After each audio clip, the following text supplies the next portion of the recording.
Hello, this is Luke, and I'm back with another episode of building a self-hosted analytics service from scratch.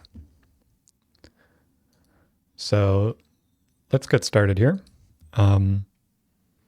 Normally I would run this dev bundler and the dev server in separate terminal windows, but I'm going to try using this TUI app to run them both at once here. Oops.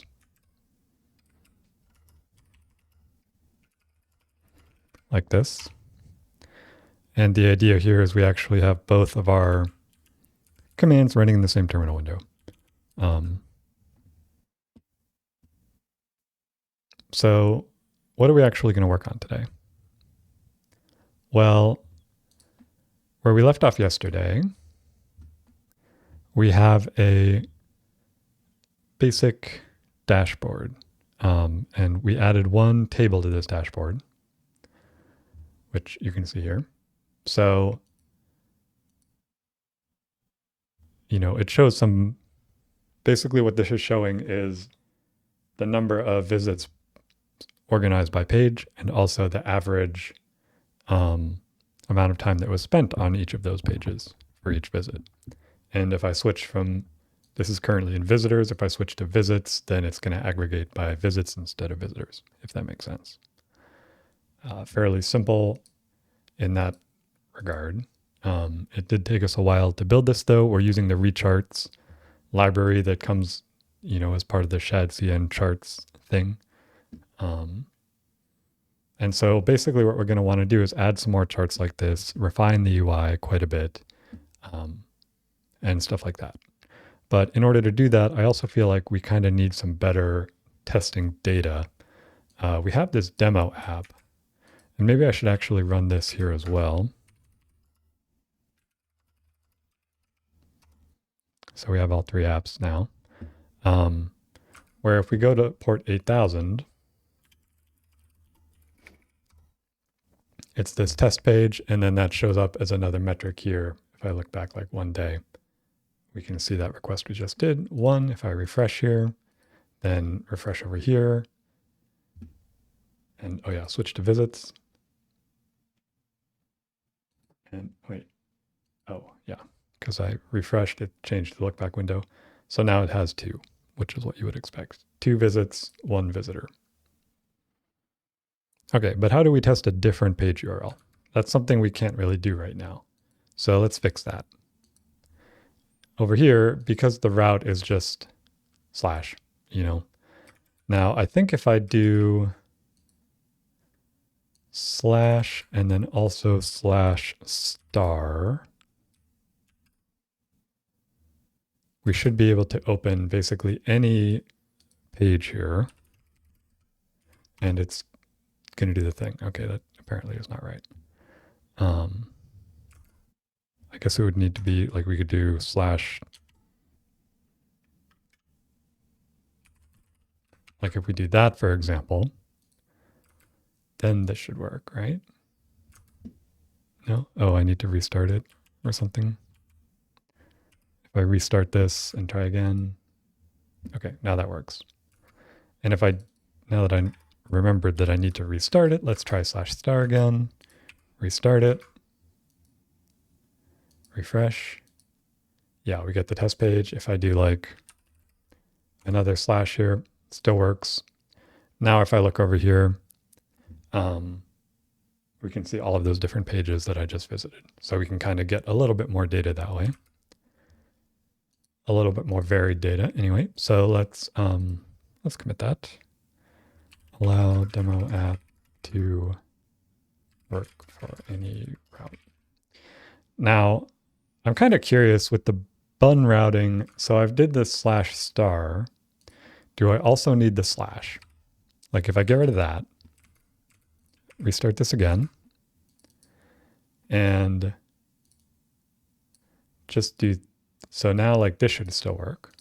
But if I do this, does that work? Yeah, it does. Okay. So we can just have slash star for everything.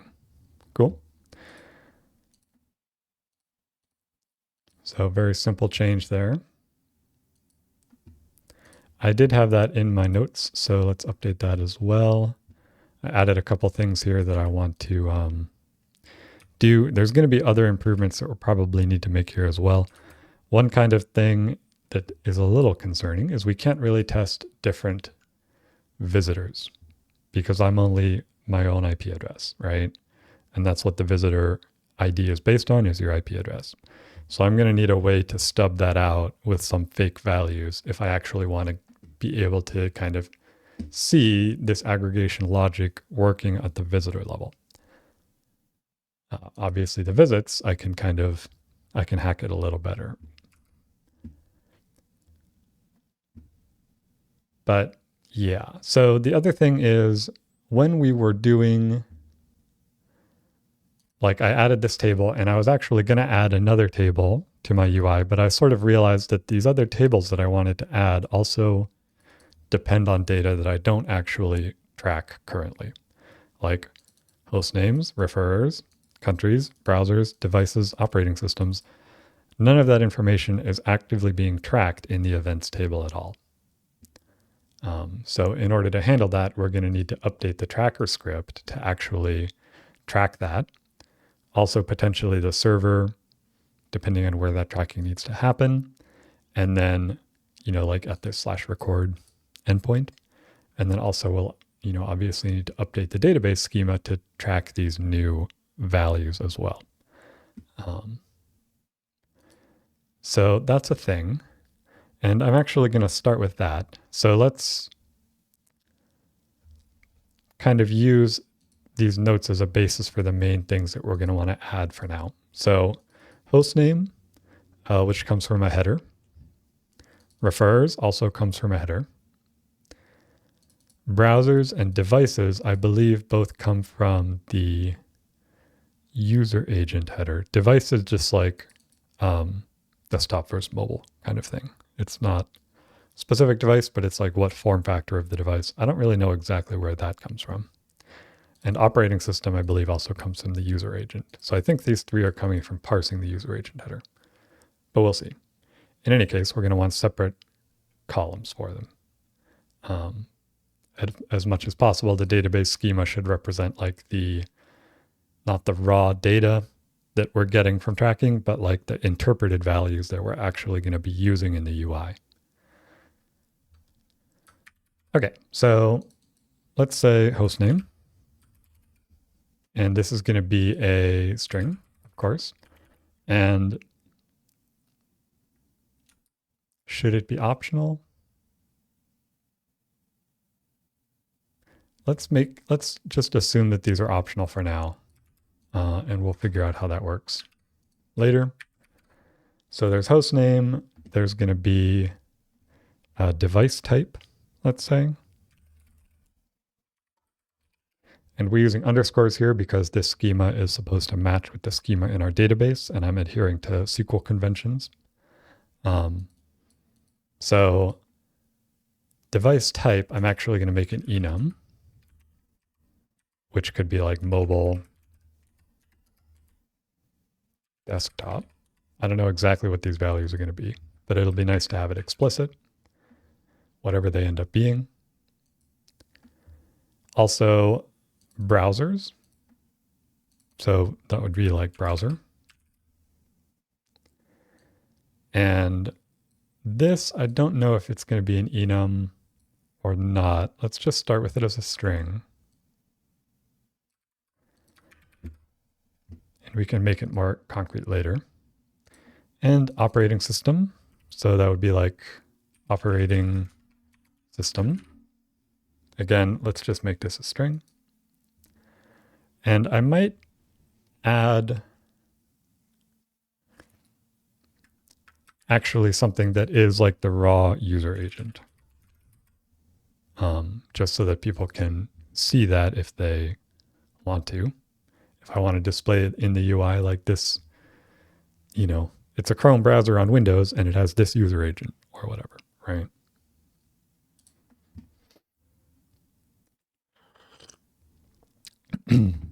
What else is there? Referrers. That's another one. And countries, I'm not actually going to add yet because I don't know how to implement that yet. So, and I'm actually going to spell referrers properly here, even though the header has a typo in it. We don't have to perpetuate that mistake. So, and I guess it would just be referrer. Yeah, just one referrer per request. Okay, so now we've got these new fields. If we look at our model here, we also need to update this to include those. So there's going to be referrer, text, user agent, text, browser, text, operating system text, device type and host name, device type text, host name text, host name, device type, browser, operating system, user agent, referrer. Yeah. Okay. I think we got all of them. So one other thing here, though, is because we're not using a system with migrations, this, say I restart my server here, this one, I can restart this. It's going to run this create event table function, but it's not actually going to add those new columns to the event table, right? Because it already exists. So it's not going to do anything here. So I need to actually clear out the existing table, or, most simply, I can just delete this database.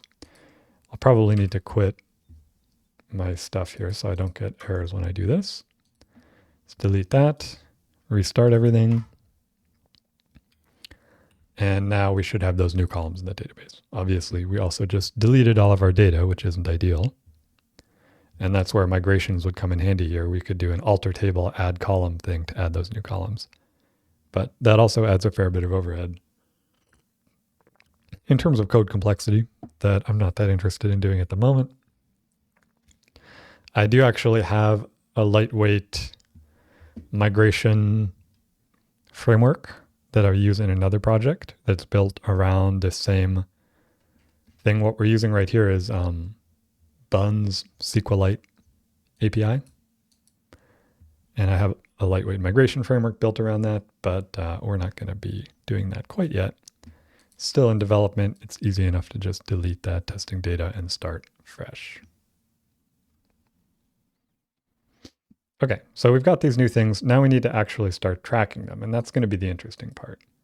So a question is, what are we going to be tracking from the server, and what do we need to track from the client? Obviously, the user agent and everything that's based on that can be tracked from the server, right? Because that's based on a header that we're receiving. Browser, presumably the same thing. There is going to be some interesting elements here, though, because of the way that user agents are weird. So that's something we'll need to figure out. Referrer, I believe we can also track. I don't really know how that works. So there is a referrer header, but will it give us the right referrer? I'm not sure. And host name, of course, we can track from the header. So let's start with the stuff we know we can track from the server side. And we'll do this in this /record route here. So, we could add, and if I look at create event here, it's using a type that's actually based on this schema. So it already knows it has these new things. So we could say like host name is request.headers host, right? But headers is actually like a weird non-object thing. So like if I did get,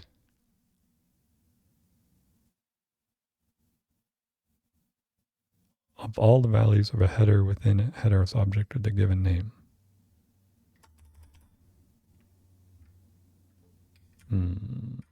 What does get all do? Gets all the headers matching the name. Only supports set cookie. Okay, lovely. And I believe the header is called host, right? Probably something I should know. Let's look at the DevTools here. If I go ahead, let's look at it over here. If I refresh this and look at the tracker.js or look at the record API call, actually, request headers. So refer is that. User agent. What is provisional headers? Don't really know what that means. But okay, so host is a thing. Maybe not sent here, or maybe it is.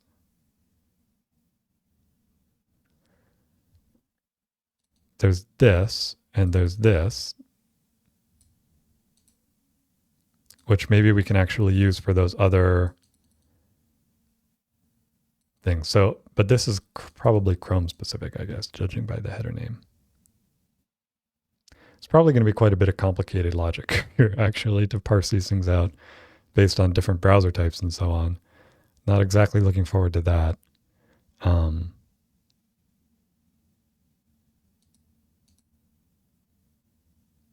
like if I look here, yeah, let's actually see, let's do a log, console.log headers, and this is going to be request.headers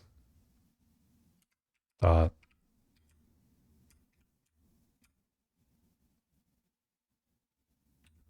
to JSON.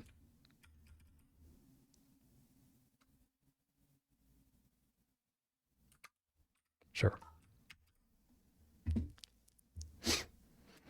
Okay, so if we refresh this, let's just see what we get here. So there is host. So this one's easy enough to do. Host name, host, right? Technically, the host includes a port. The host name arguably would just be this part. But for now, I feel like including the port, really not that big of a deal. We'll just leave it at that for now. We've got refer. And so you can see here, like this refer is there, which is the page that's the refer for this particular script. Not so much the actual root thing. Like if somebody clicks on a link to go here, what is the refer going to be? Can I test that out?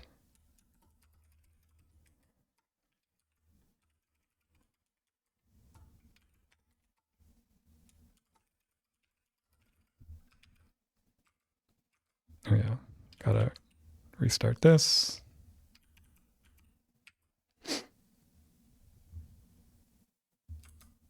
I could probably just run that with watch and then not have to restart it. Would be a good idea. Okay, so here refer is that. If I click this, our refer is still that, which makes sense. If I click it again, now the refer is /foobar, right? Because that's the page that was on the link that we clicked to get to this page. If I look at the record call, though, the refer is not that, right? So this is something where we're actually going to have to track it in our JavaScript. So let's add a note about that here.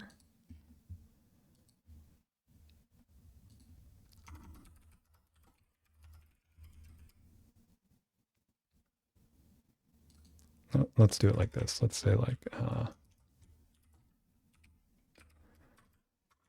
things to send. Original refer of the HTTP request. I don't know if we'll have access to that, but presumably we do. Okay,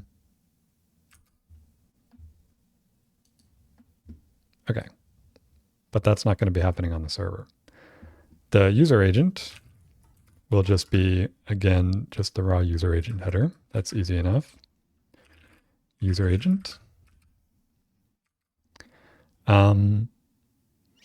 And then we're going to need to parse out this user agent somehow. Like we'll have, for now, let's just create, I don't know really what is in this lib folder. I'm just going to delete that. So let's make a new file here, user agent.ts, export const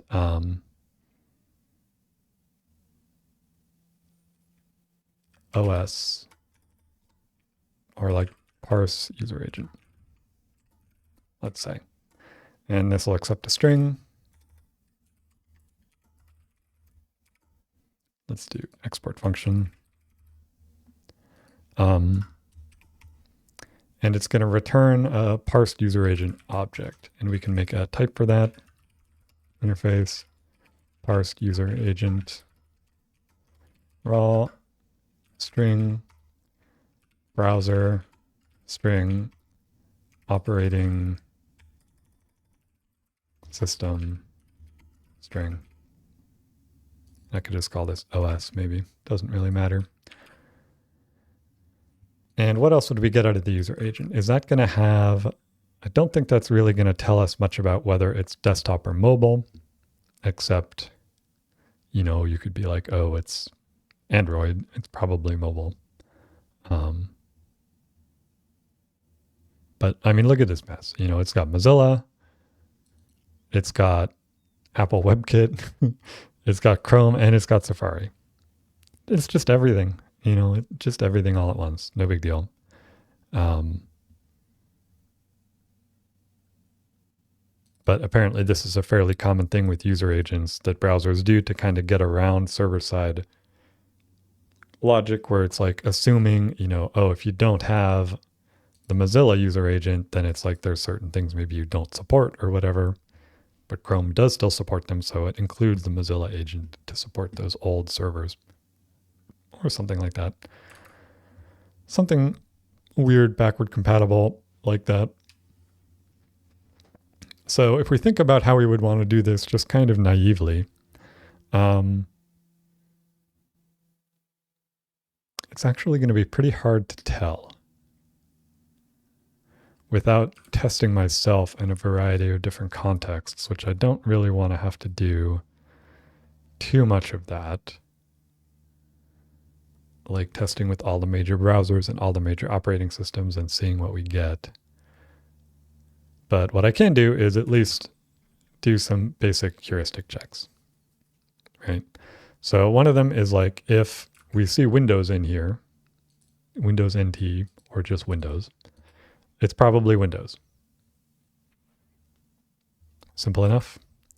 So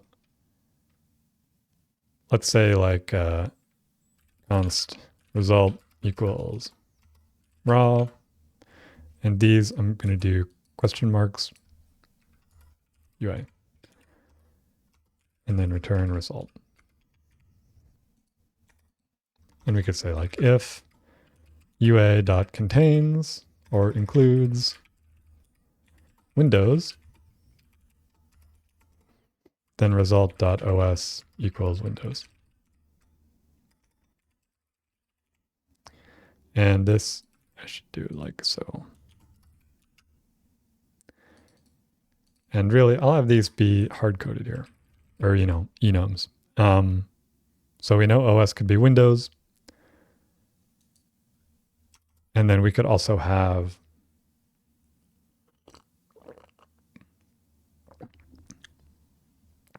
like, I wonder what that would be for OS X or Linux.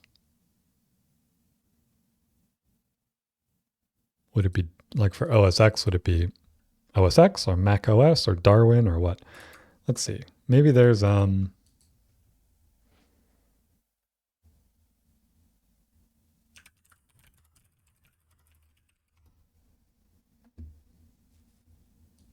something like this.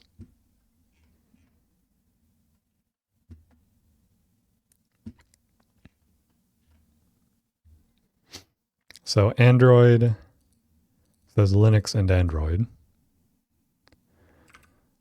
So I could probably do something like if it includes Linux, then it's Linux. And then I could also say if it includes Android,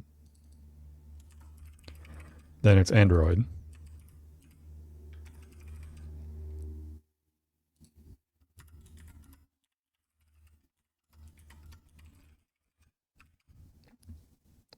And we're just kind of assuming that we're seeing in this blog post or whatever is correct for the time being.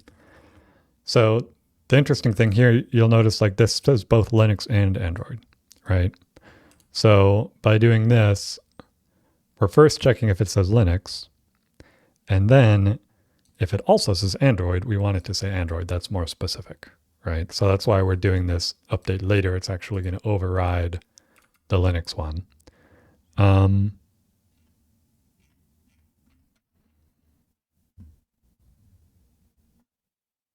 If we look at, I guess I just need to scroll here. Wow, there's an awful lot of these. Linux, Android, blah, blah, blah. I mean, and we could also include the number here, but I don't really care to that level of detail yet, so we won't. Okay.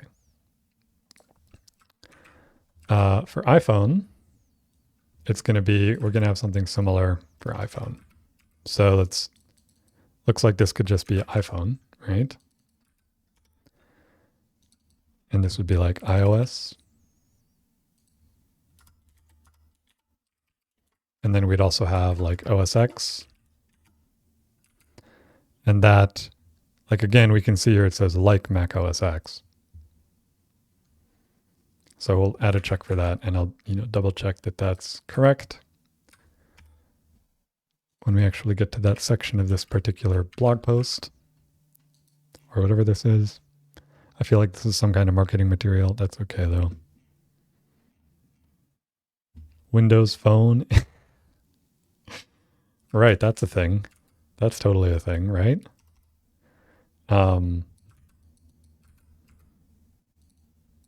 This code getting a bit repetitious, but that's all right.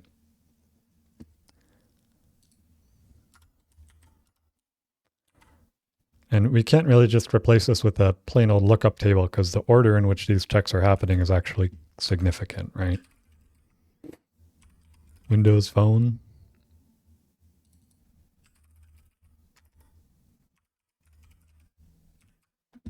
And I might kind of put that up here with Windows.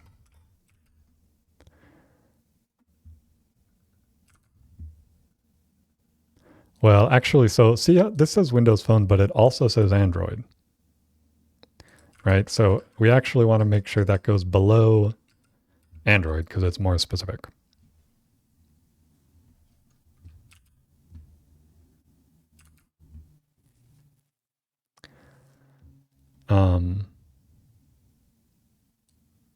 And iOS, again, on the iPad, it looks like it doesn't say iPhone.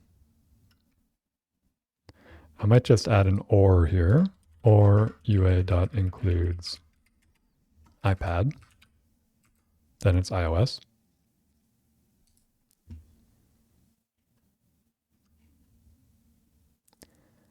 Linux U, okay. Whatever that means. Operating system U.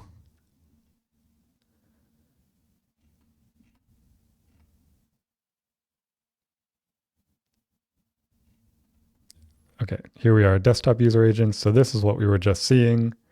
Windows NT, Win 64. We're just going to check Windows here.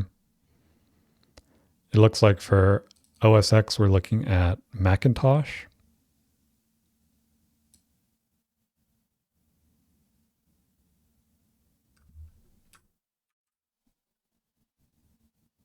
Which is interesting. So that's actually this. But it also has Mac OS X. So let's actually just do a double check here, just in case. Macintosh. And The Linux one was interesting because we also saw, like if we look up here, this Chrome OS one, it doesn't say Linux, right? It says CROS. From my perspective, this might as well just be Linux though. So I'm actually going to add a check for that here.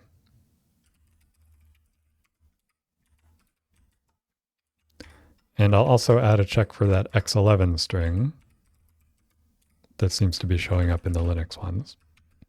So if it's Linux, CROS, or X11, it's going to be Linux.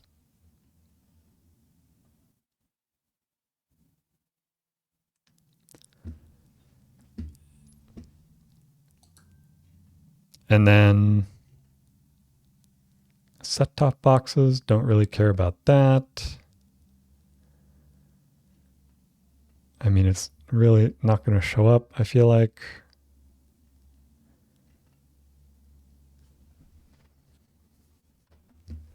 Some of these, I mean, like, so this one, Roku, Apple TV, do I really need to include those? Or should I just have something where it's like, if not result.os?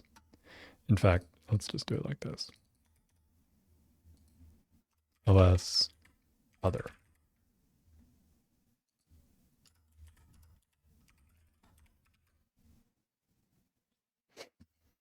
And if we're doing an other, then it shouldn't be optional anymore, right? Again, game consoles don't really care about that. Bots.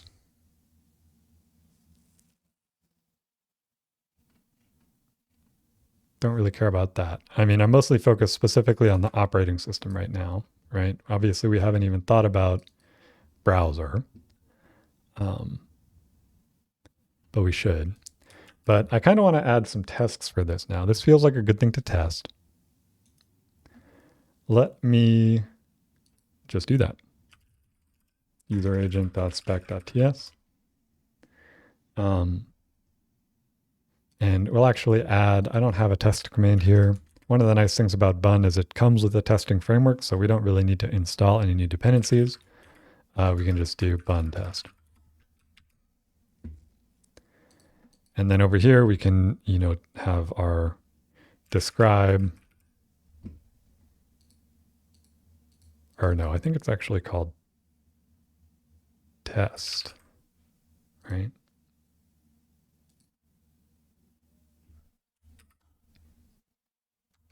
No, just test. Stupid autocomplete.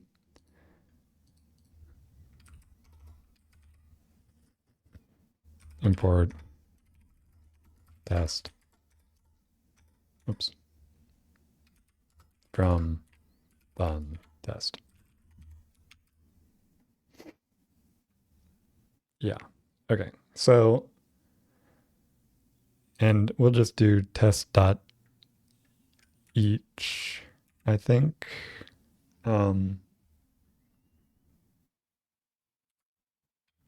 we'll give it a table of cases here. So to use a simple example, we'll set up a case for, let's start at the top here. I'm not going to do all of these cases, obviously, but I do want to kind of get a few of them. Like, let's copy this one. So that's our user agent. And we can declare what we expect the OS to be, which is going to be Android. And we expect the browser to currently be undefined. And this should be in an array within that array.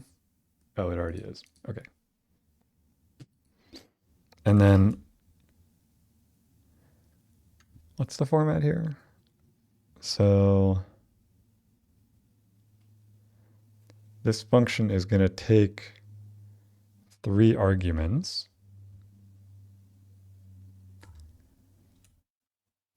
Well, let's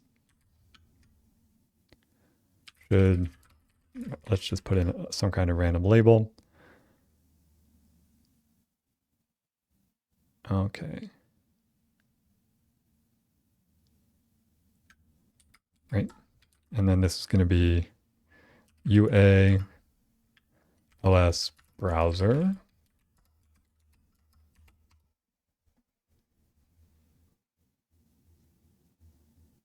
Oh, so wait, this should be like that and then like that.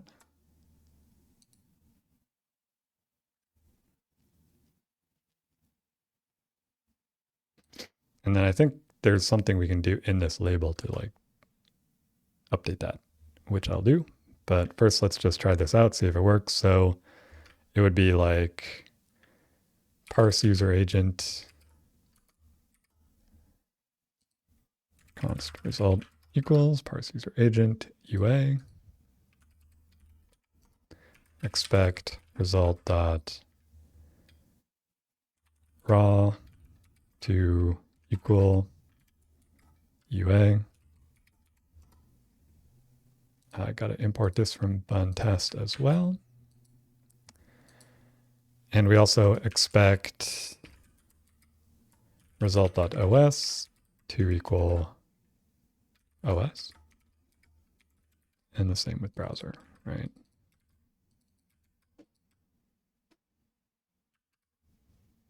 And, you know, these types, it's just like TypeScript is just going to complain about those. Okay, let's just try that. So if I do, let's do a new terminal window here. Bun test. Did the thing. And it did match. And if I change that to Android 2, it fails. Yeah, okay. So let's look at bun test. The syntax for that. Oh my God.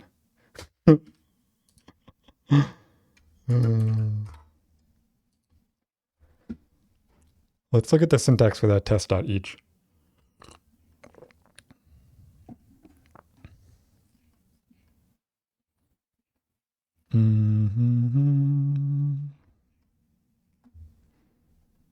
Does it even say here, writing tests? Test.each. And so this is kind of what I was looking at. So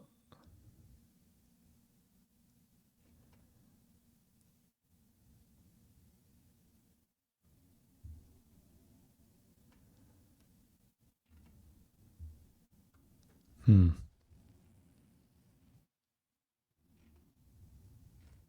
problem with this is I don't necessarily want it to actually use the first one, but whatever. So if we just did like %s should have OS %s and browser %s. See what that does.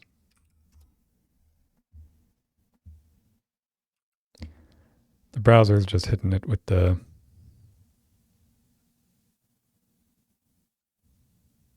%s, but that's fine. We'll fix that. Okay.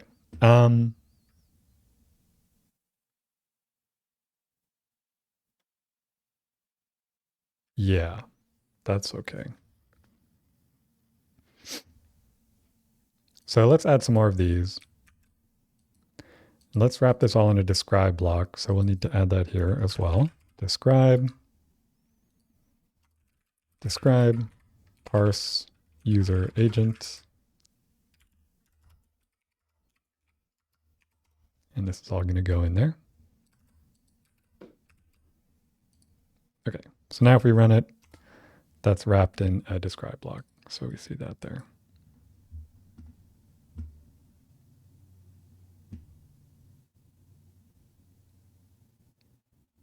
And I almost want to put this in like single quotes just to like sort of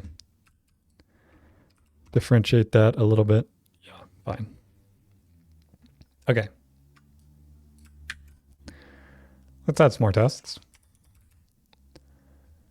So we've got an Android user agent example. I'm not going to put in any more than that. One. from Android. I will do, I don't need one from Google Pixel. That's also just Android. We'll do an iPhone.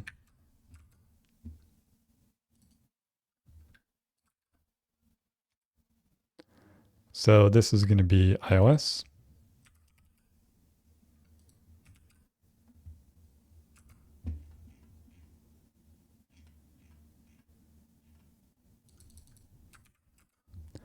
I don't really know why I have one for Windows Phone when it's like, let's just put a bunch of these in here. Windows Phone could probably fit under the other category. It's so unpopular, is what I'm thinking, but that's all right. Okay, Windows Phone. This would be Windows Phone.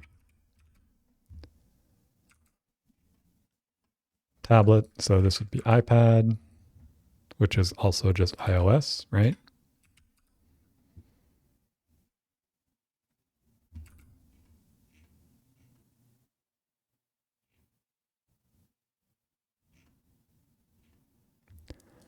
Windows 10. So let's do this here. This is going to be Windows.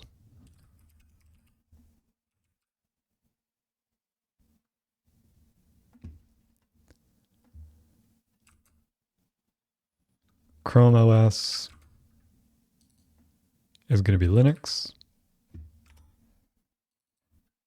And then we're also going to have a regular Linux one, which is also going to be Linux.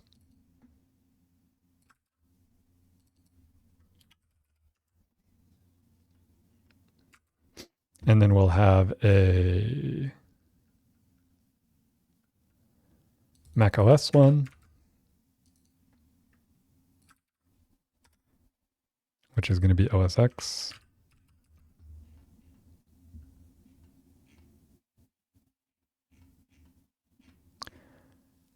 And I'll just do,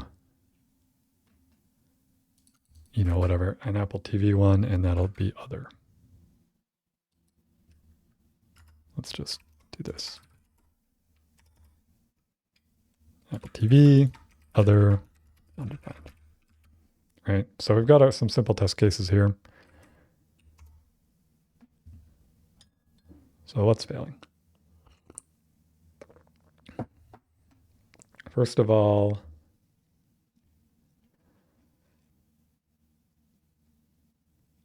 the iPad one is returning OS X when it shouldn't.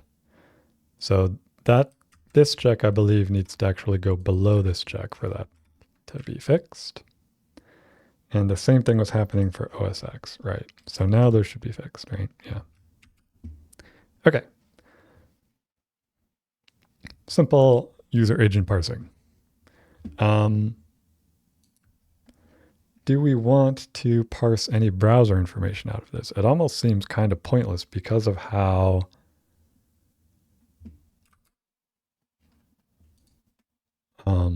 they all just have the same browsers in there. But like, let's look at the desktop user agents here. Like Edge doesn't say anything about, oh, it does have Edge. Why doesn't it have an E? There's no E. It's kind of ridiculous. Nothing else probably is going to pretend to be Edge. So let's say if it includes this, then the browser is probably Edge. Because who's going to pretend to be Edge? No offense. Edge. And this can be Edge or other. Is that gotta blow my nose?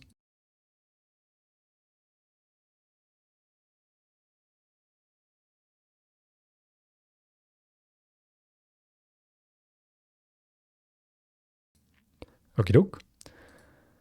And I'm just going to put browser as other here. There's something interesting about other versus unknown that we'll have to deal with as well. But I'm going to not deal with that at the moment. Okay, so we could add a test case for that. Or really, one of our test cases should already be, hello? What happened to my, like typing, but it's not getting any inputs. That's weird.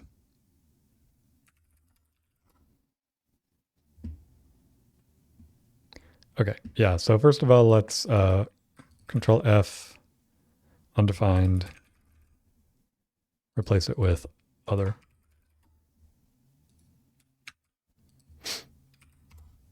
And now one of them is failing, and that's the one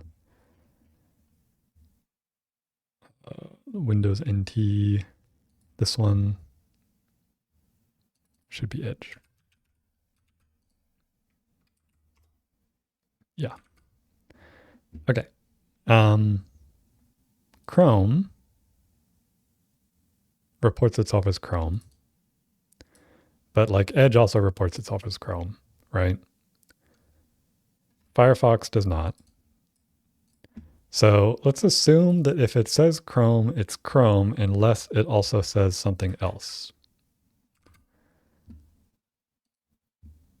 So I'm going to need to use that up here. If UA.includes Chrome, result.browser equals Chrome. And let's do up here, you know, we kind of know what these are going to be. There's going to be Edge, Chrome, Firefox, Safari, maybe something else. I don't know. Okay, so we've got our Chrome check. And if I run my tests again, 3 of them fail because they're expecting Chrome. Let's fix those. So Chrome, this one, Chrome.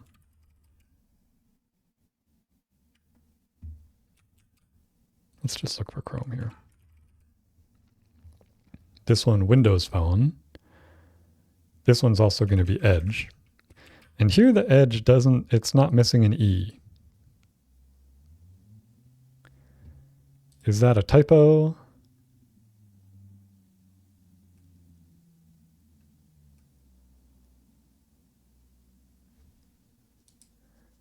I don't know. Let's include both cases.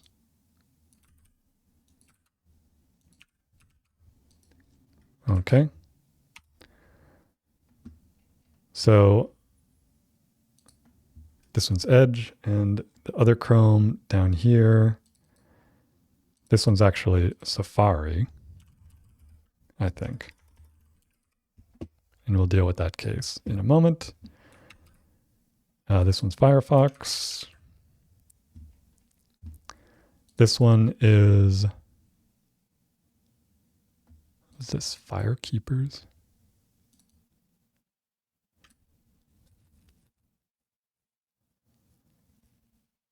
Mobile, blah, blah, blah. I mean, I don't really know. I guess on iOS that would be considered Safari, right?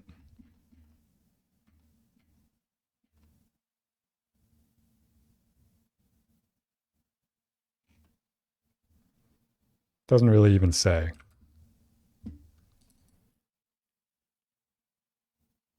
Let's just assume yes. And then like over here,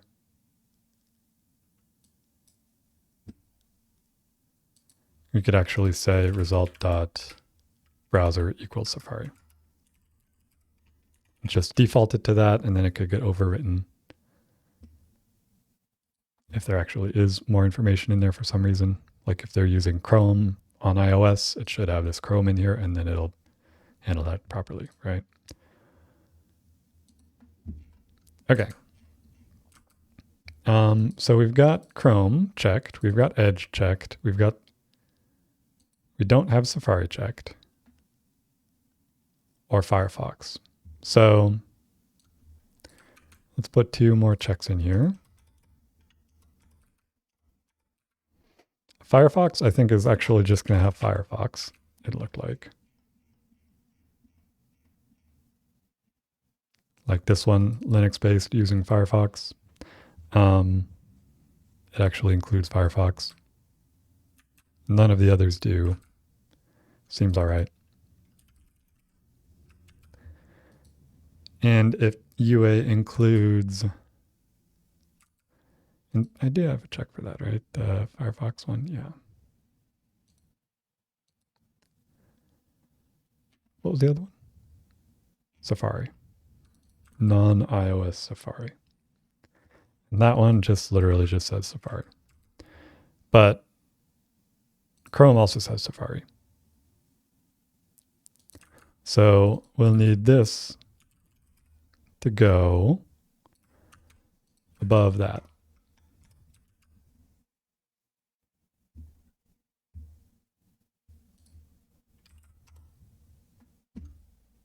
Okay, so what's complaining now?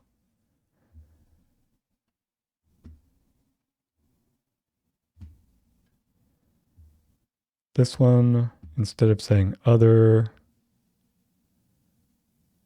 should say Safari.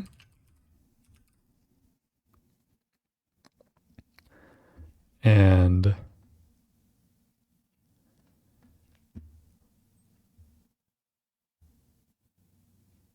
this one that says Safari should say Chrome. That's Chrome OS, that's Chrome. Right? Okay. Now what?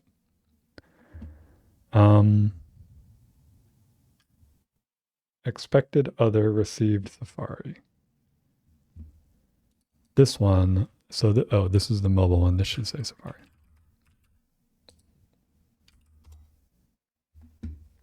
Okay, so we've got some kind of preliminary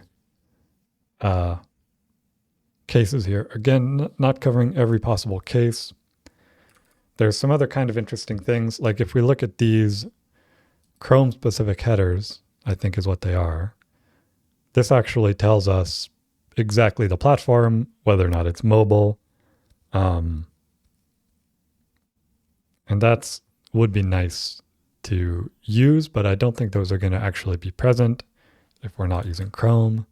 So I don't know if we really need another case for that. I will add a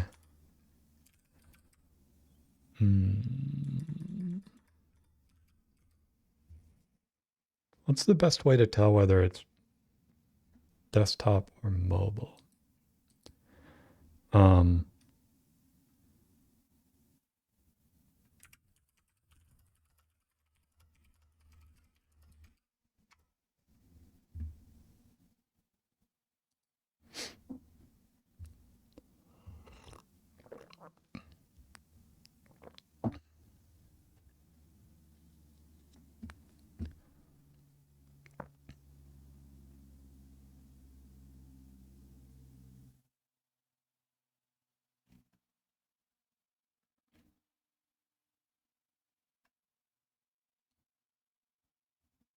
Oh my God.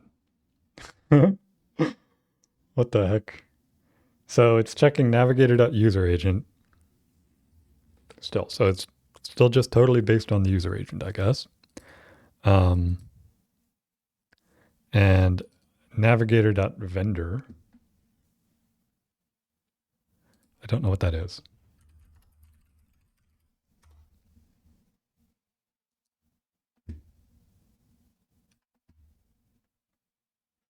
Wait, what is this?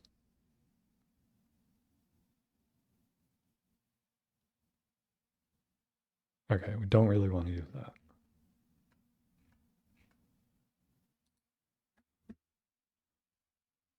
Vendor, don't really need to use that either.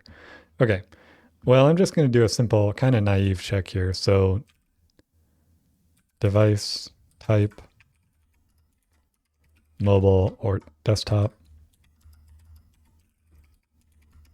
or other.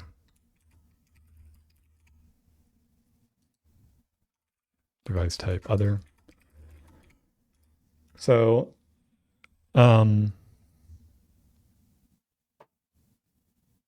let's just, assume some stuff here. So we'll say result.device type equals mobile. There. And here. And here. Right? And we'll also have device type desktop here, and here, and here.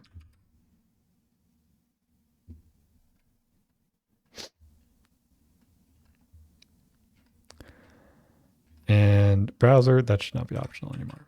Okay. That makes sense. If I run the tests again, they'll all still pass, but now we can add this new check to each of these things as well. So there's also going to be device type. Do it like that. Expect result dot device type to equal device type.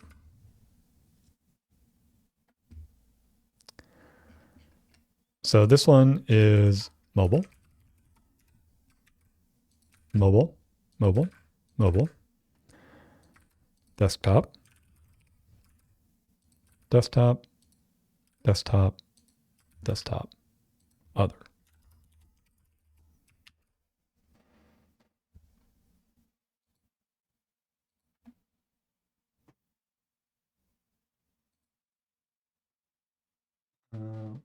One sec.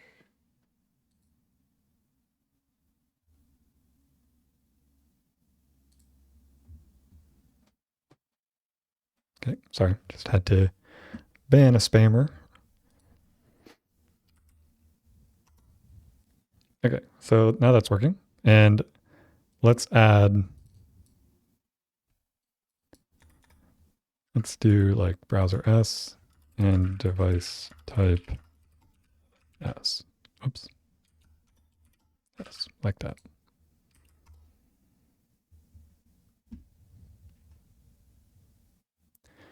And maybe we could actually just do it like this. And kind of make it less, like we don't really need that much explanation here. Yeah, that seems good.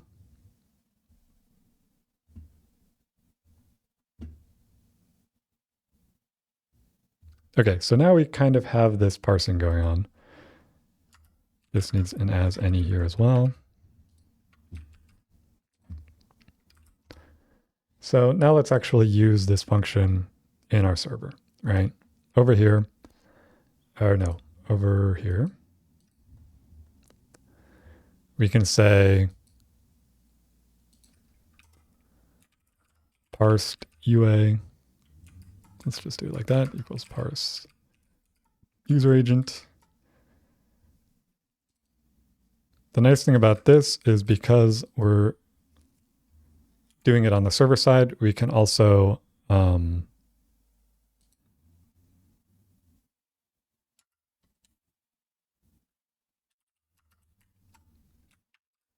do the same thing on our actual NoScript thing here. So we don't actually need JavaScript to get these values. And so then this would be, I'm going to do parsed user agent dot raw hostname, or not hostname, browser parsed user agent. Why is this? Oh, it should be like that. Parsed user agent dot browser device type, parsed user agent dot device type OS parsed user agent dot OS. So now we've got raw, browser, device type, and OS all in here. This one's complaining because other is not in the list. I should add that. And really, it seems like these are always going to be present. So let's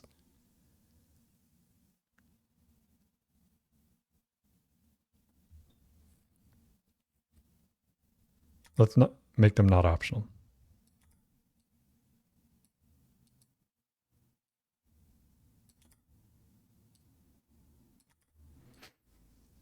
And this would be other.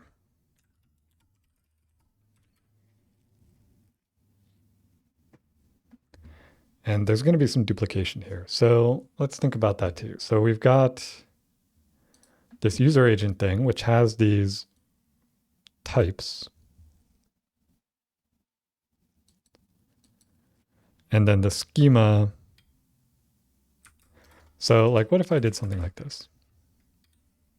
Export const all or browser types equals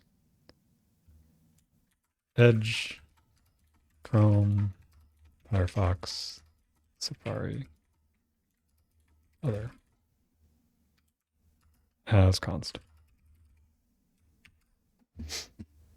So now we've got this thing here, and this could actually be, in fact, we could make a specific like export type browser type equals browser types.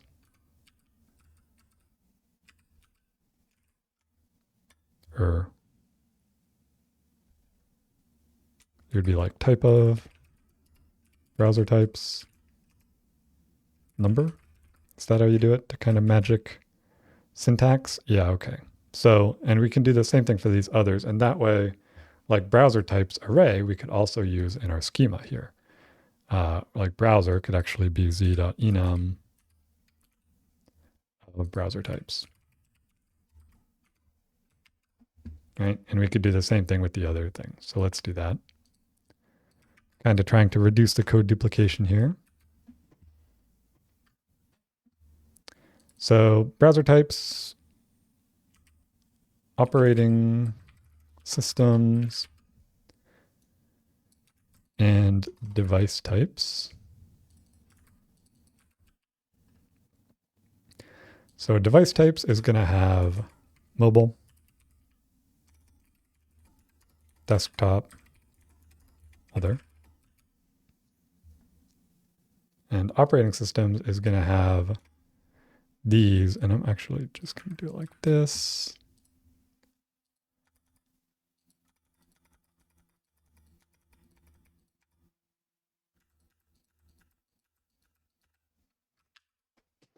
Okay. And so here we would also have operating systems and device types.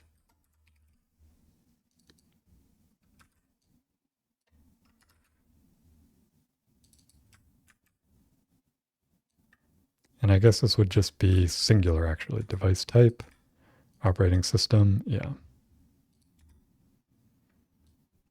And this would be browser type. Okay. So what are we complaining about here?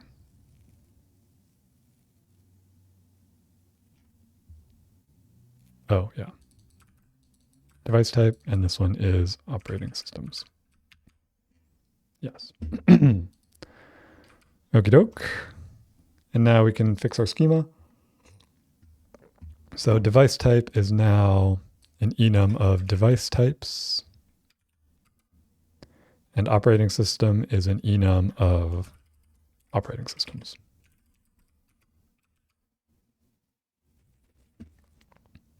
Cool.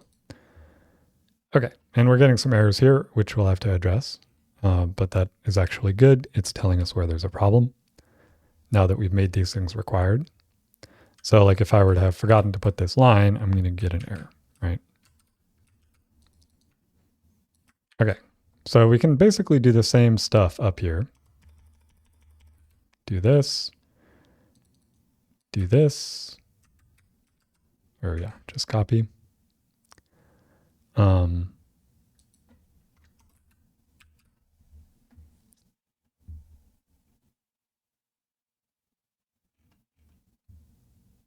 And really, that should be it for now. I wanted to delete this console log, I think. Let's see if I go over here. Oh yeah. One of the things with this Weave app is it's like you can scroll with the mouse wheel, but it doesn't support it on Windows. A little bit annoying. Let's go back over here, refresh this.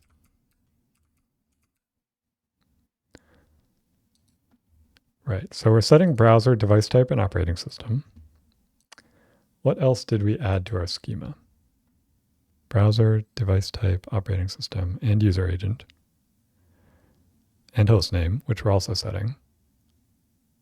And that actually I'm going to make required as well. And then there's refer. So now that I made that required, this is going to need to be updated too. You know, we can just put this there.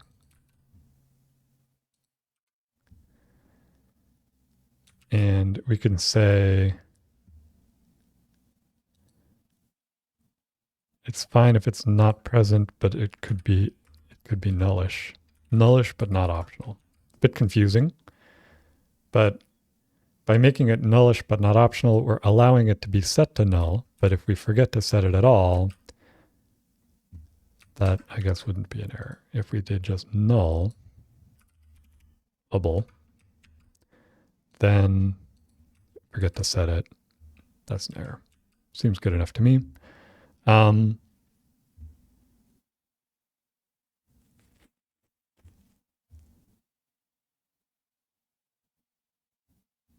Right, so the only other thing is the refer.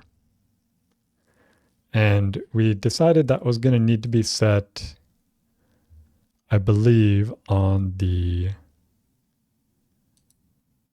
client in the tracker script.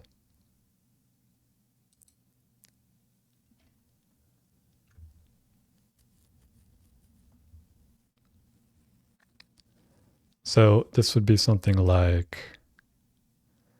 refer is navigator dot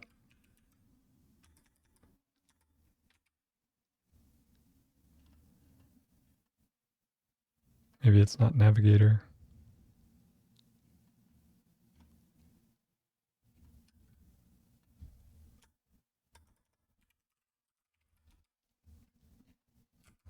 Let's see.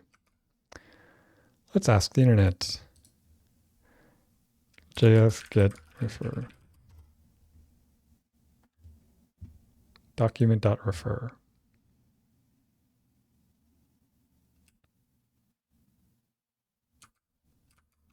Okay.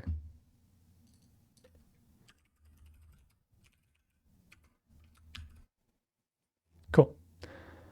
So that should, why isn't this? Oh, yeah, that's right.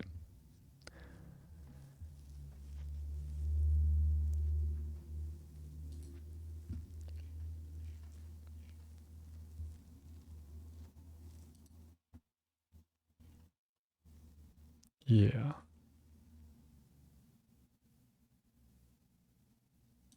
Okay. Let's start committing some of this. I'm going to try to do it a little granularly, but it's not going to be very granular. Let's start with adding the user agent parsing.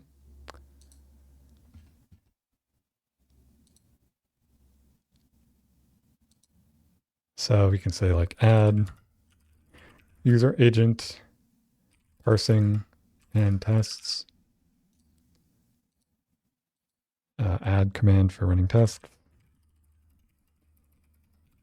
Arguably not really needed because it's just test is bun test. It's actually easier to just type bun test than it is to do bun run test. But it's nice to have it really obvious in your package.json scripts how to do tests, which is why I added it. That's, I don't know what to say about that. Add refer test link to demo page. And then we've got these things. So add and track additional fields for each event. And I said add and track because we're going to add this here as well. And the reason I'm doing these both in the same commit is because technically, if you just added the schema changes, but didn't add these other changes, that commit wouldn't compile, right? It's like you kind of need to have both of these happen at once, or you have basically a broken piece of code, at least as far as TypeScript is concerned. And I try to avoid committing those. I should get rid of that console log in there though. Let's get rid of that.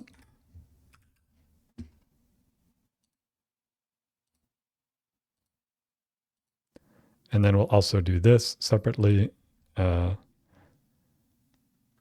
Send document refer in tracking script. Okay. So now we're tracking a bunch more data. And let's just test that out. So if I go over here, like to /refer from me, and then I click refer test, and then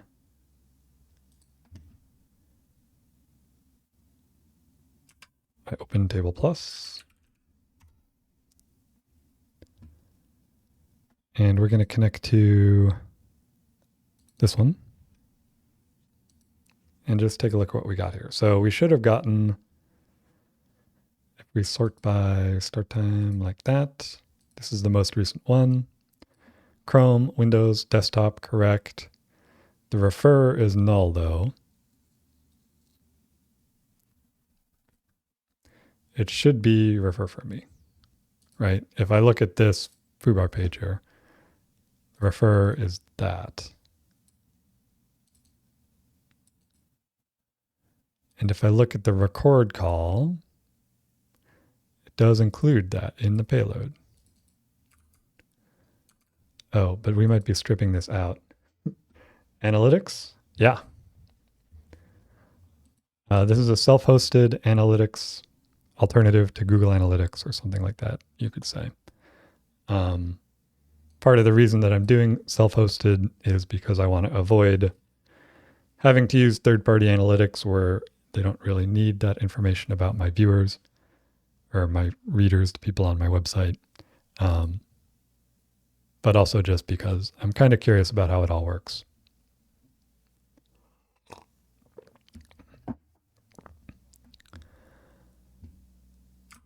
Where was I? Oh yeah, so I think the problem here is I'm actually stripping that out in my, I have to add it to my schema here. Refer is z.string.nullish. Doesn't Google track users across sessions? Well, I'm sure that the Google Analytics is going to have a lot of features that mine doesn't have. The ability to track people across sessions is like explicitly something that I don't really want. And even like tracking people's IP addresses and stuff, like with this particular analytics tool, it hashes their IP address. So it gives you a unique ID, but it's not actually identifiable to them in theory. But yeah, definitely not going to be a drop-in replacement for Google Analytics. And, you know, if somebody's even just using Chrome, it's like Google's getting that data anyway, I'm sure. So it's not like there's really significant privacy benefits here. But at least I'm not the one sending Google that data from my site. I actually currently use Simple Analytics, which works well. So, you know, if you're looking for an easy to use drop-in tool that has a lot more features than whatever I'm building, this is probably a good option. I think there's also $1 stats. Is that it? Yeah. That supposedly works pretty well as well. But yeah, we're building our own for shits and giggles.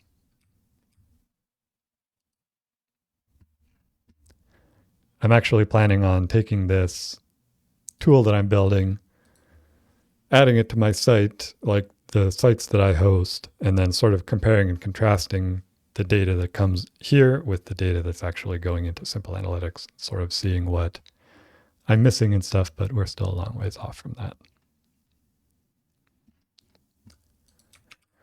Okay, add the refer here, and I'm going to go ahead and amend the last commit with this because technically the last commit was broken without that line. Now if I do that again, refer me, click the link, check out our database, we should have, refer in there. And like you'll notice, this end time is null because I haven't actually clicked away from the page yet. If I switch tabs or something and refresh, that end time will be populated. That's how long I was on the page.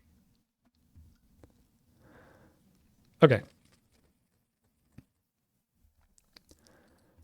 So that's fine. For some reason, I'm getting 500s here now in my actual UI. And look at this response. What is up with all this? Must be a bun error page. Let's just look at it on the server side. Expected string received null for user agent, invalid option. So this is some data that was added before I finished the most recent setup. If I just delete these rows, how do I delete? Delete rows. And commit. Now we can actually see our data again.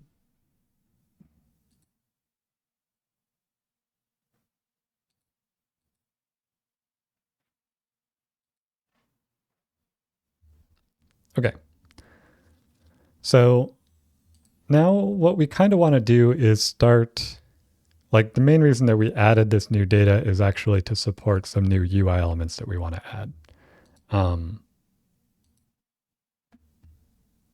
Table of host names, refers, browsers, devices, and operating systems. These are all things that now, in theory, we can include.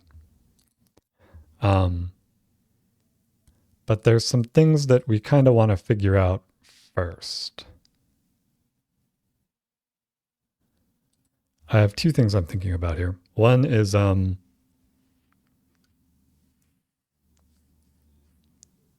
improving our data aggregation on the front end so it's not duplicating logic across these components. And the other one is going to be figuring out what we actually want it to look like. How we want our front page to, or homepage to like actually look. So one thing I've been thinking, I actually want to maybe try doing a little mock-up here. Excalidraw. And usually I don't mock up my front end. I just build them kind of ad hoc. But I kind of want to try mocking them up. I feel like that's a discipline that I'm lacking, is sort of planning the front end. So I kind of want to put a little time into that, and we'll see if it feels like it was productive or not. So what do we want it to look like? One of the main things for me is to have a chart of like the main metric that matters to me personally for my site, which is basically number of visitors / visits. So this would be like a line chart, number of visitors, visits. And this is kind of going to be the main visual element, I feel like. Now above it here, we're probably going to have some buttons. This is kind of how I'm envisioning it, and they could kind of be a little wider. It doesn't really matter. This is not a super high fidelity mockup. 12 visitors, if I could spell. And then let's copy both of these. Have another thing here that's like 35 visits.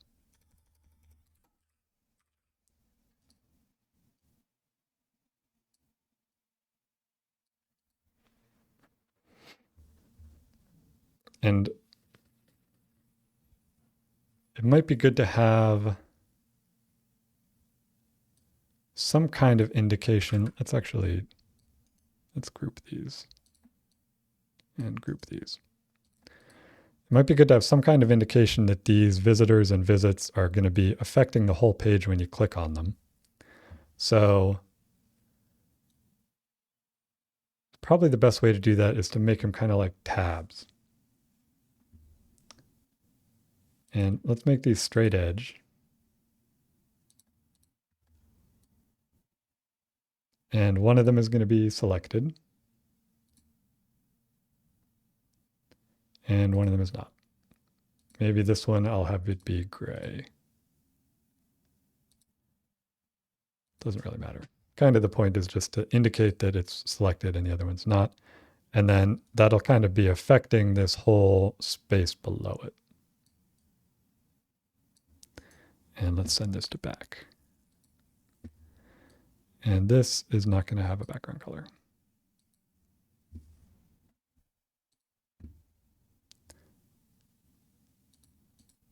Okay, something like this. And these I'm going to group together as well. And, you know, I could put some lines in there, I guess. Doesn't really matter too much. In fact, I'm not even really going to bother. It's just kind of a pain. Okay. And then, you know, we also need our look back. So sort of up here, there's going to be another thing. And let's go back to our rounded corners. Look back. Selector, right? So this is going to be kind of a drop down. It's probably going to be up a little bit like this.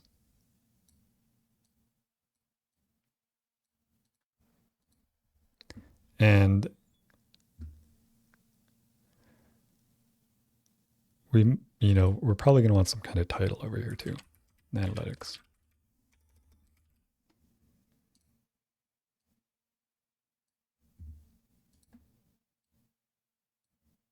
Sort of horizontally aligned with the look back thing is kind of what we're looking for here.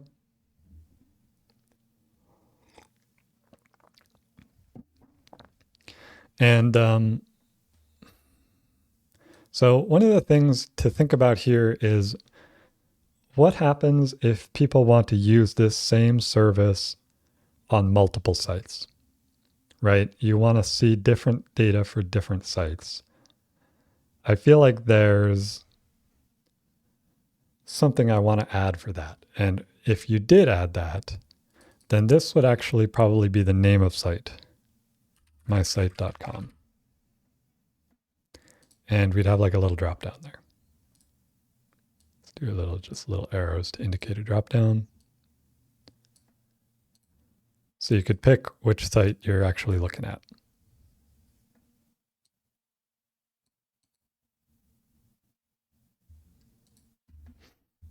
Okay.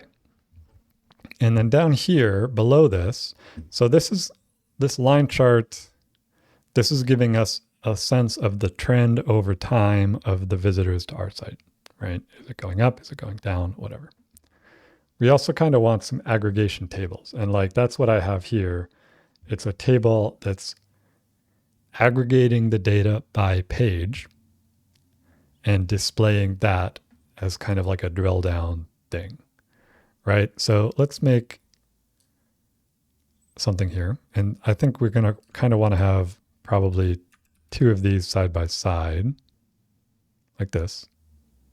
Yeah, it's about the right size. And this could be like text pages. And I don't really know what we're going to want to call these, but let's not worry about that at the moment. And then we'd have a bar where it's like total.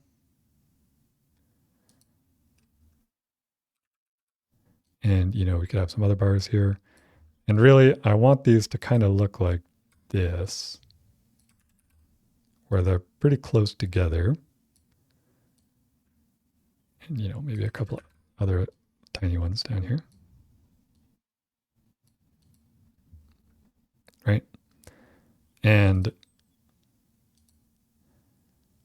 this has like a number here where it's like 50.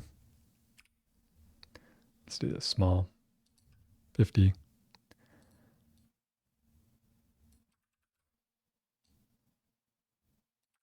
Let's put these down here.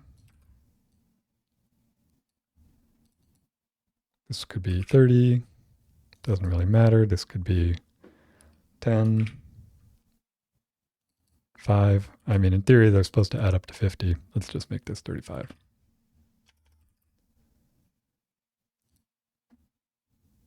And then this would be like total. This would be like slash home. Doesn't really matter. Slash bar. And then there's kind of a question where it's like, what do we want to do for this tiny one? Because obviously we can't really fit the text in there. So it almost like this needs to go here. Slash my secret page. This might be kind of hard to implement, but using the charting library, but something like this makes sense to me. And then let's group all this together. This is all one thing. Then we're going to have another one over here. And this can be, like, basically, we're probably going to have browser, device, and operating system.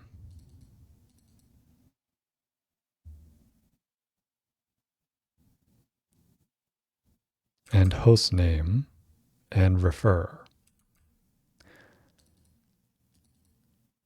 So I kind of want to do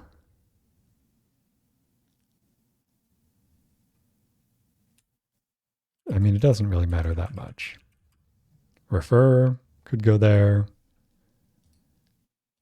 Let's extend this down. Whoops.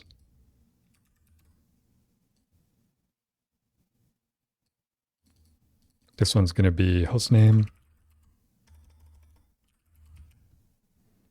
And, you know, the hostname one's probably going to be pretty small. This one's going to be operating system, or let's say device type here.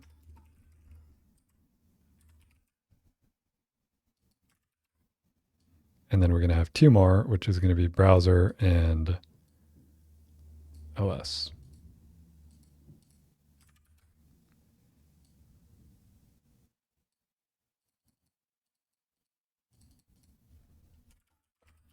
Browser OS.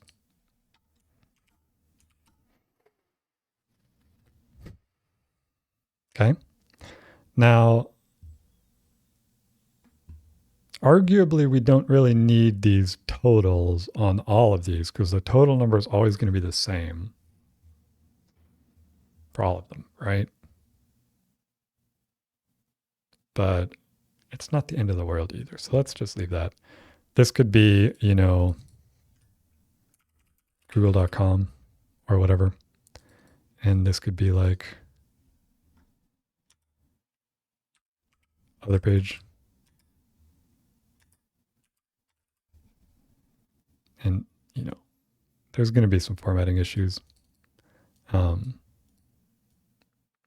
these charts we're going to have to figure out, but let's just pretend that's not going to be a problem. Let's delete that.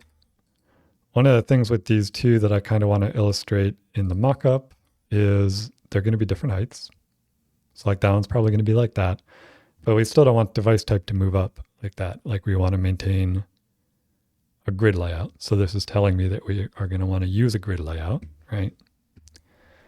Host name is probably almost always just going to be like mysite.com. This, is actually going to be 50.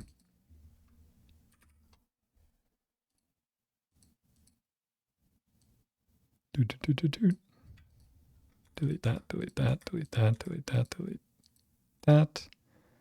Move that up. Device type, we'd have mobile, desktop. And again, let's kind of just extend this out a bit so our mockup doesn't look too weird. But we're going to have to figure out a lot of these sizing issues. Also, I don't like that it should be like that.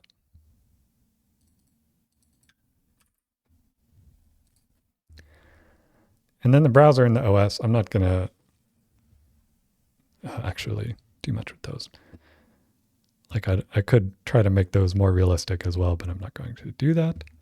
And then the idea is you could switch from visitors to visits and all of these things which are currently aggregating by visitors, which I should probably, to make that extra clear, I should do 50 here.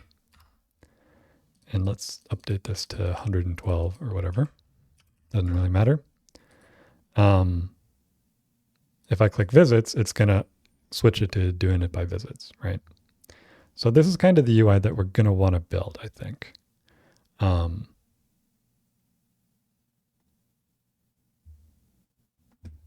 And we could, for example, put this all in a frame, which is going to represent the page. And I can actually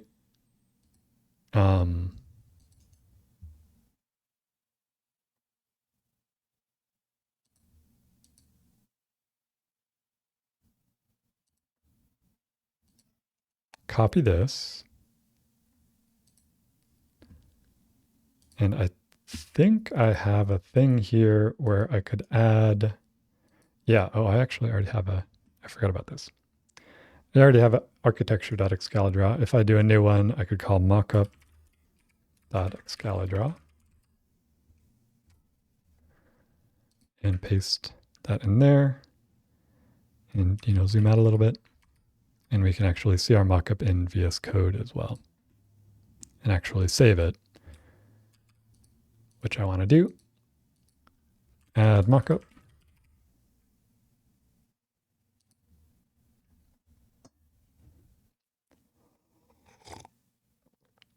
Okay. So before I get too far in implementing this mockup though, I also want to support this drop down up at the top. So in order to do that, we're going to need another property in the schema here. And this will be, let's call it site ID. And that'll be a UID. And we're actually going to need maybe even a whole nother schema here.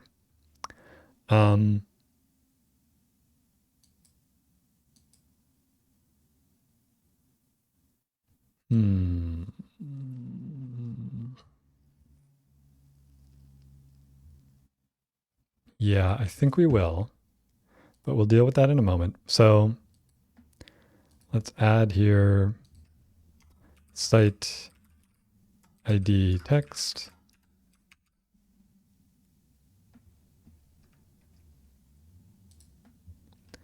And then over here, these are going to need to have that passed in. And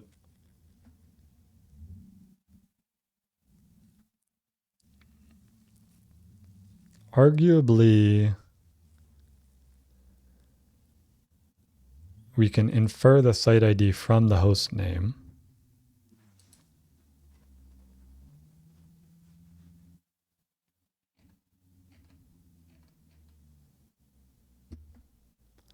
Or it could be something that's kind of explicitly set. So let's look at our demo here, demo HTML. So we could have something where it's explicitly like /tracker.js question mark site ID 1234 or whatever. Or, and we'd have to do the same thing here. Or we could actually put it in the path like that. Or we could not put it in at all and have it be inferred by the fact that this is at localhost 3000. We could say that's going to be site whatever, and then at a different URL, you could have a different site that's whatever, something else. That's probably the best way to do it. And in order to support that, we will need another table. Let's go ahead and just put that in here for now. Export const site schema ID. So this is the site ID, and then host name. This would be an array of strings.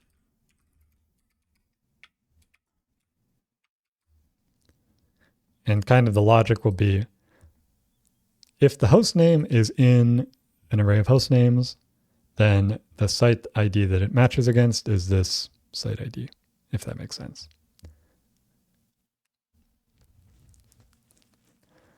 And we're going to actually create another table for that.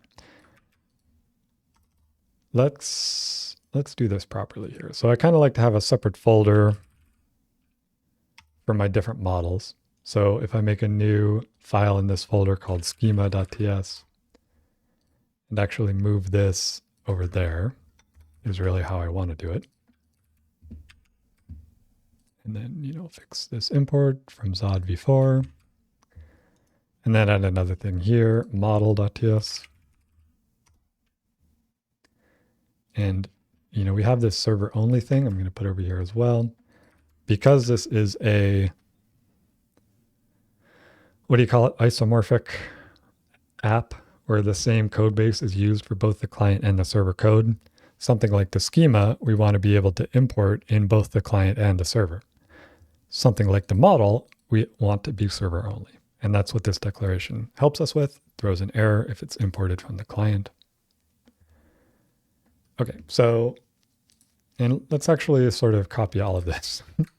Over here, it's going to be a similar pattern.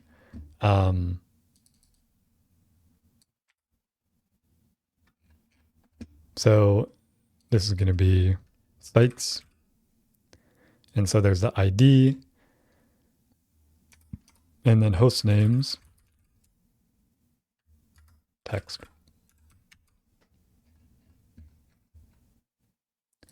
And then this would be like get all sites. And yeah, so let's go over here. So we have export type site is z.infer type of site schema. So this is our type for our site objects. One of the nice things about Zod, it's like you can define this schema in code, and then you can use that same schema to infer a TypeScript type, so you don't have to redefine an interface. It's like duplicative, right? So this is going to return an array of sites. Obviously import that. And site schema. And we don't need these. And table name, sites. And we don't need that. So this is just selecting all of the sites. And get rid of that as well. Pretty simple. And then we would also have something where it's like get site by ID. Really, this is probably all we need. Let's get rid of all those other things. We'll also need the ability to manage these, but I'll deal with that later. That's probably going to be a separate page in the UI where you can manage your sites, right?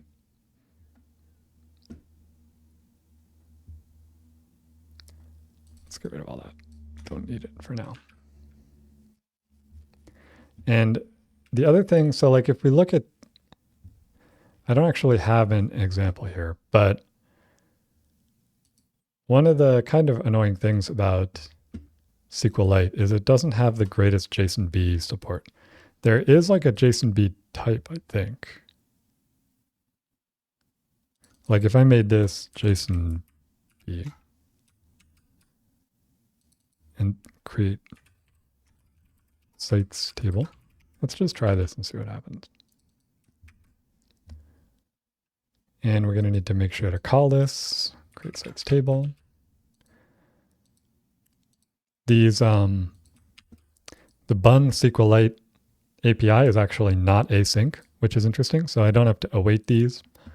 They're just synchronous functions, taking advantage of the fact that you don't have to do a network request in order to communicate with the database. It's just a file system access, right? Which technically could be async, but I guess they've decided that it's fast enough. Don't need it. Okay, so let's try running this now. Let's close this out again. Got a bit wonky there because I resized the terminal window.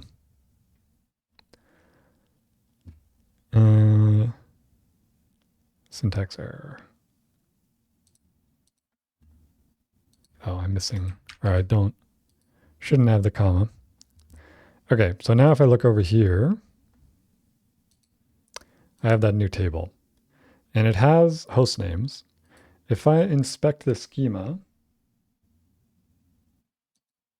how do I do that? Open structure.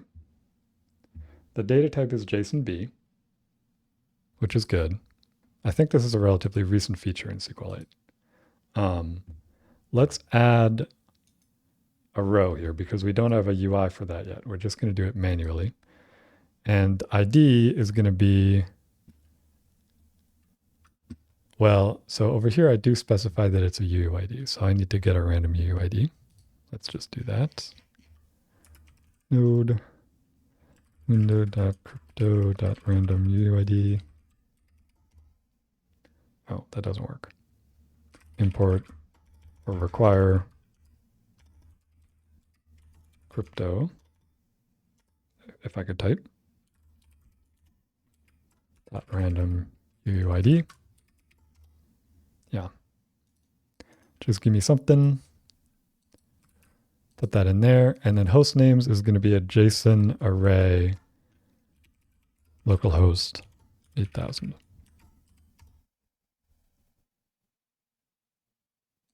Right. And like if I look at one of these events, the host name is this, localhost 3000.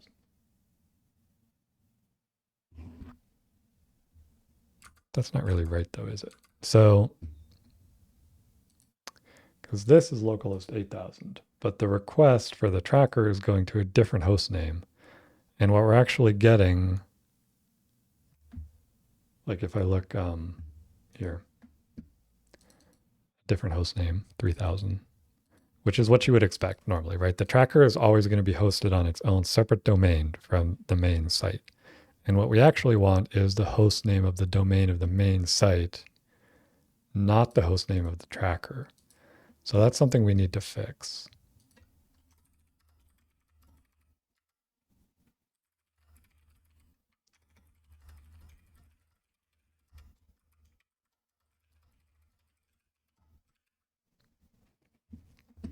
But I'm going to wait to fix that until I've done this other thing.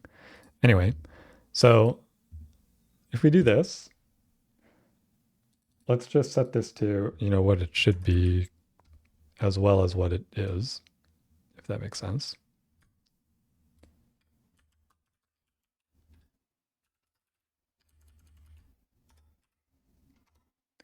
Okay, so that's some JSON. So if I commit that, it does the thing.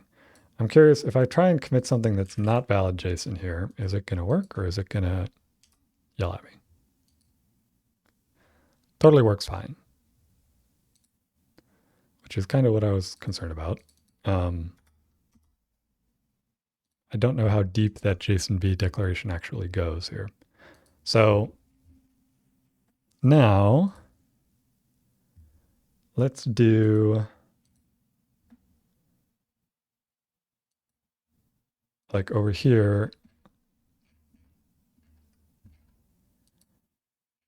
let's just get all sites. Let's do console.log, get all sites, get all sites. And we got to import this thing. And what I want to see is if this ends up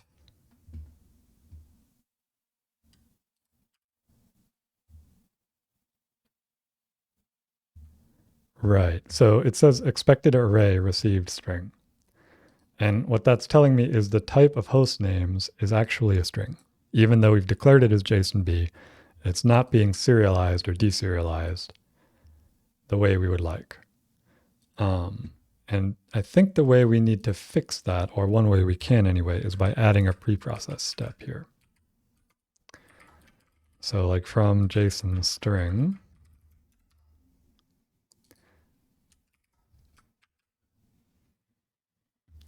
and this I'll add as a util function here probably.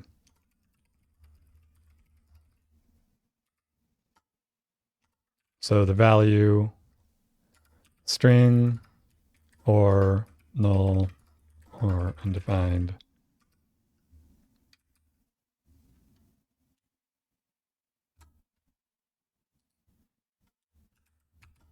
And it's going to return key or null or undefined or something like that. And we would say like if type of value equals string, return JSON.stringify value. Return value.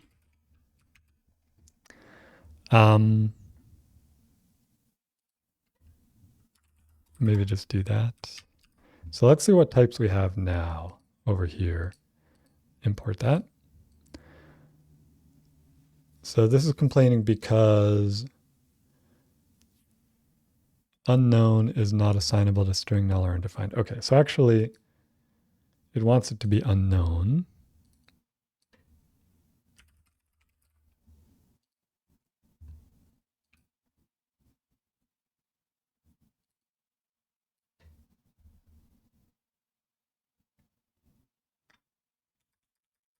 What if I just do it like that?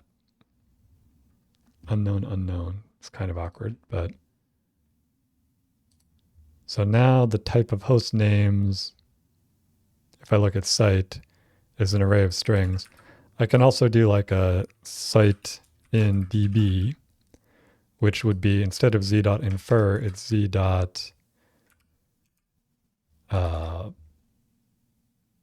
Before z.in input.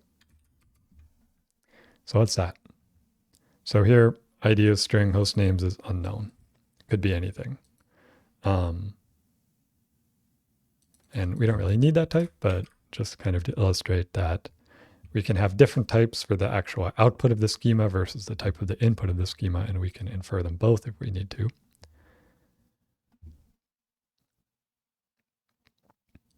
Okay. And really, this doesn't need that, like this. If we look at the type here, it's just unknown to unknown. So this is not doing anything, and this is also not doing anything. Cool. So now in the server, we actually need to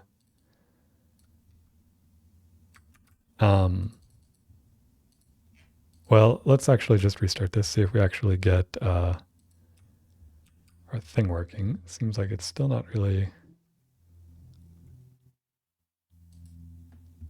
working. So what is the problem here?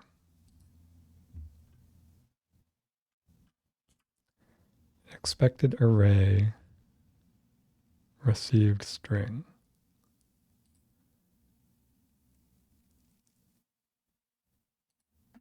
But it should be going through here. Oh, this should be JSON.parse. Silly, silly. Okay.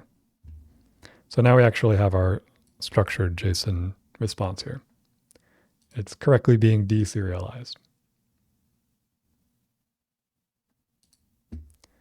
We don't actually want this here though. We're going to need to check that every time we get an incoming request. Let's add a function here for that as well. So let's say export function get site ID for hostname.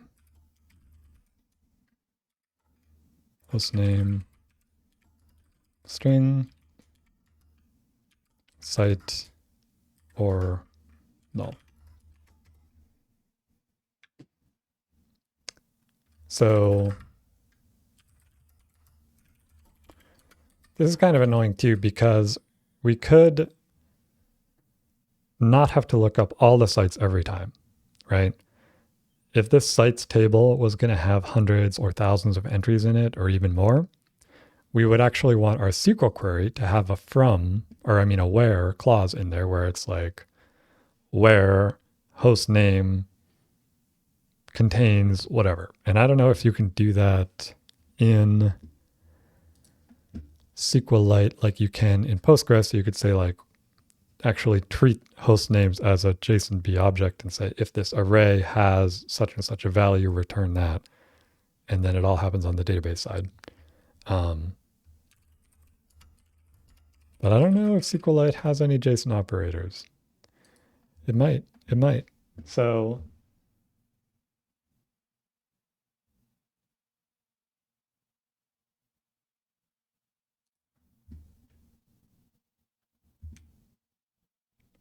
extracting subcomponents, JSON-B string or blob.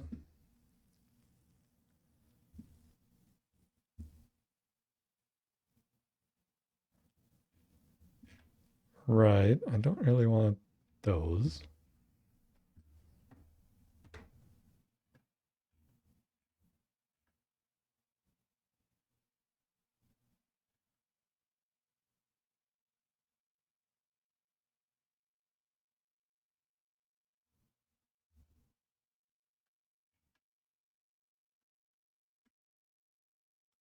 I could use JSON each. So like in Postgres, there's like a superset operator that you can use to say like, hey, if this array contains this thing, return it, you know. I don't know if there's something similar here or not.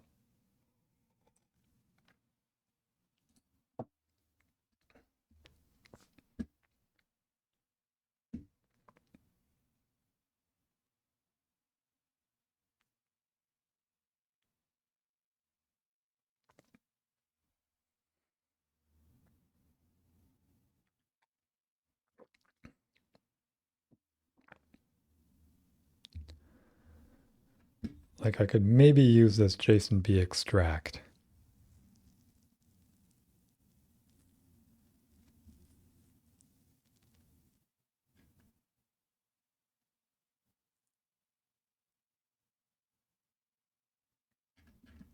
Where does it talk about the paths?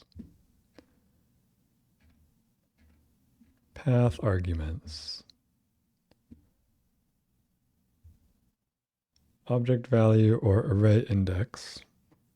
Okay, so that's all. So it's pretty limited there. I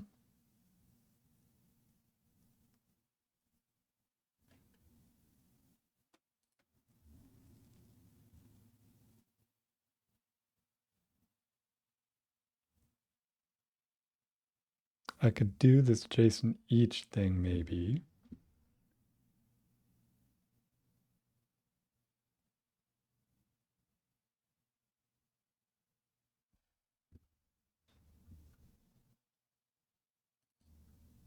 Kind of weird, but let's just try it.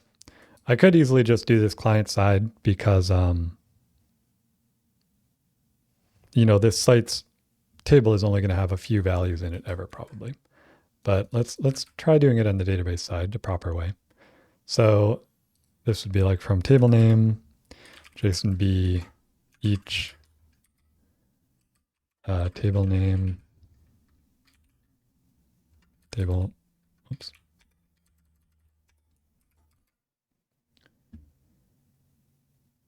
Table name dot host names.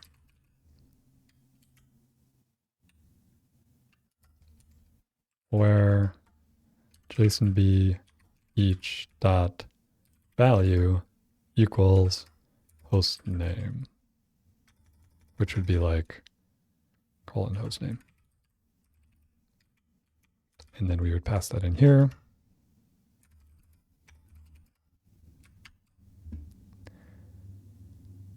So this would be, what's it complaining about? I guess this could be just dot get, because we really only want the first one.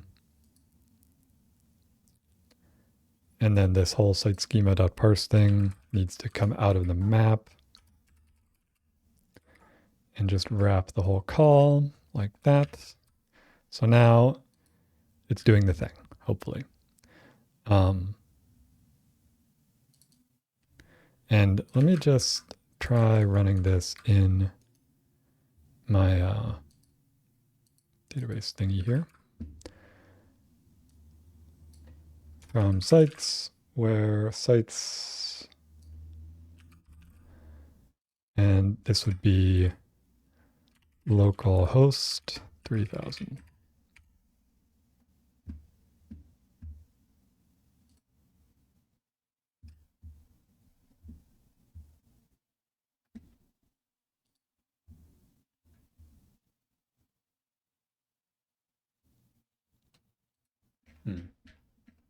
Is there no such thing as JSONB each?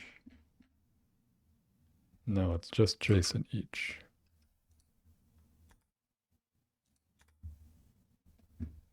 Okay.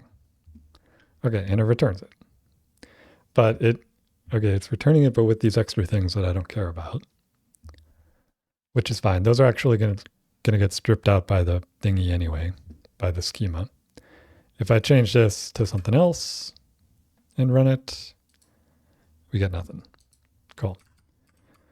So that is working.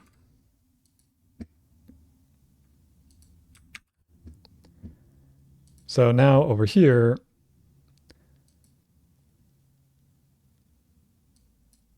we would say like host name equals, and we're going to need to update this, right?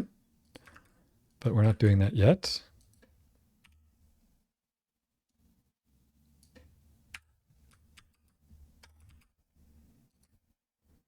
And this would be const site ID equals get site ID for hostname. And I'll just call this get site for hostname, actually. Return the whole site.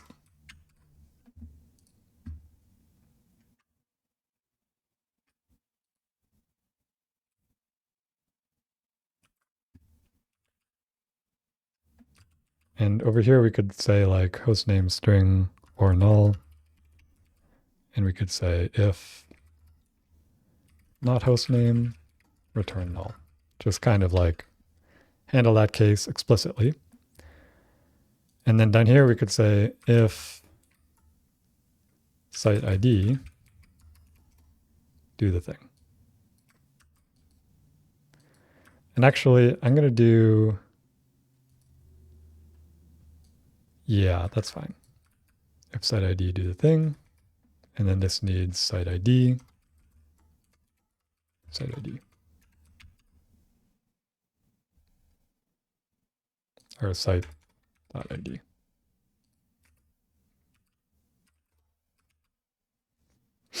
Okay, cool. So now we're kind of organizing these data by their site so that we can group them in the dashboard as well. But we also need to do this down here, where we create this event down here as well. I think those are the only two places that we need it.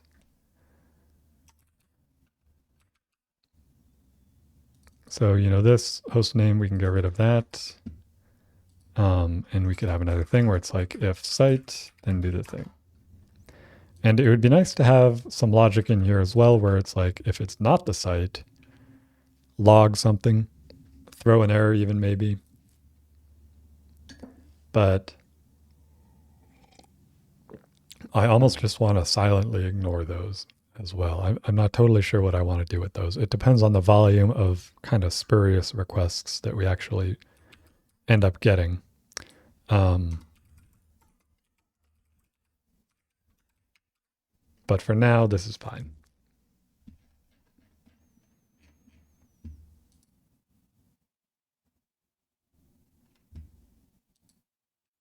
Maybe I will log it. I could do like else console.warn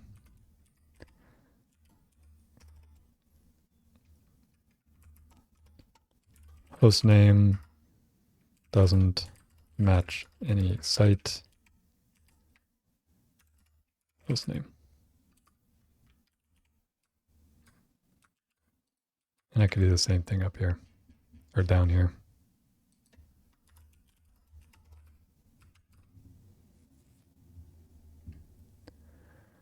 Okay. So let's commit some of this now. So we're going to add our, those don't need to be there. Let's start by adding our new site table and the from JSON string function, which is needed for it. Get rid of that. Okay, add site table plus model.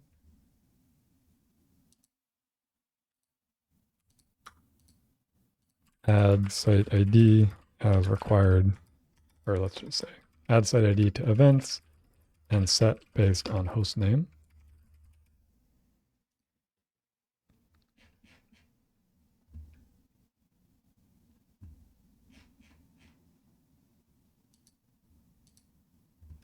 Yeah. Okay. And so the other thing we need to figure out is actually setting the host name. And after that, I'll probably be wrapping up for the day. So the host name is set correctly on the initial request. It's set, I don't know what it's set to for the tracker request.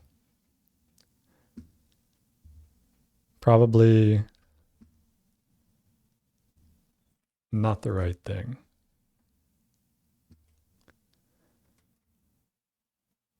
And if I disable JavaScript, which I think I can do, there's some weird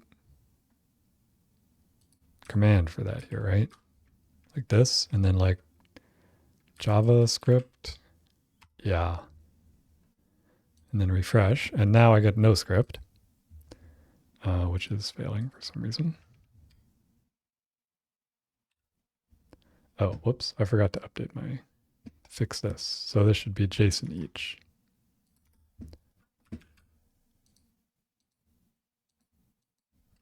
Fix site SQL query. Now if I refresh this, invalid input, expected string, received number.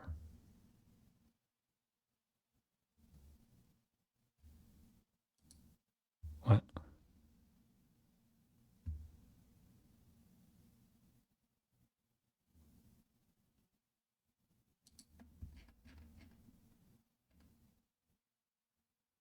This? Surely not that. Expected string. Receive number. Let's just restart it, see if that, there's just something weird going on there. No. So what is expecting a string?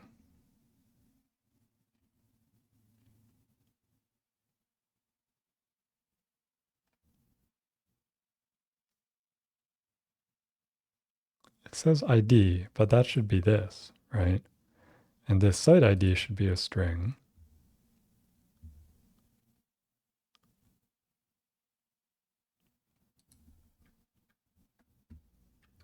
And if I go in here, it's almost like this.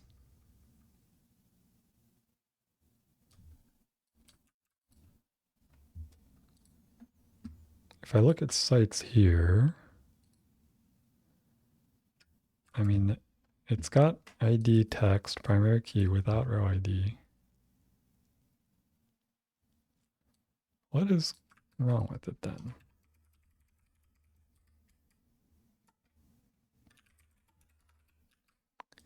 Is it something wrong with this?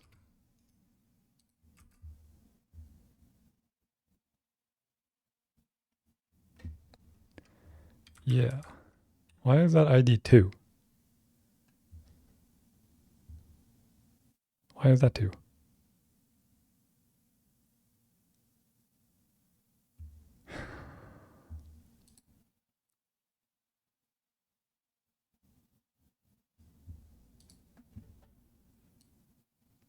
It's a problem with the JSON each thing, presumably.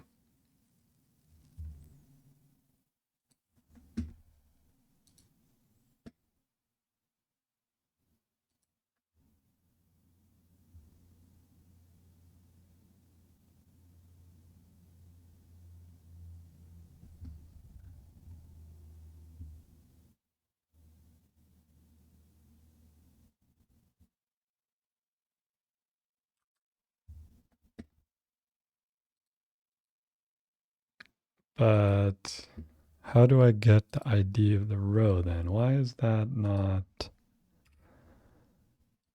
a thing?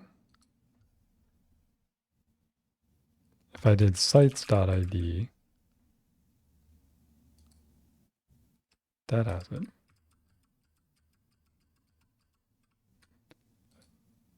Oh, so this is interesting. So there's actually 2 IDs here. I didn't notice that.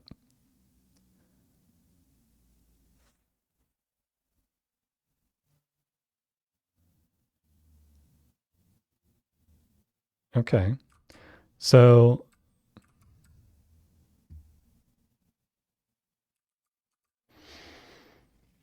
really we should be not using select star here, but using something else. And what we could use is keys. This would be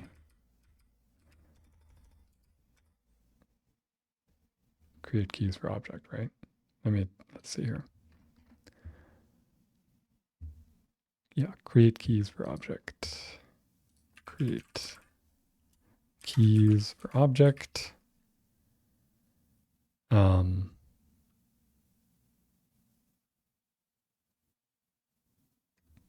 You know what? Let's just, whatever. Just type them in. ID, host names.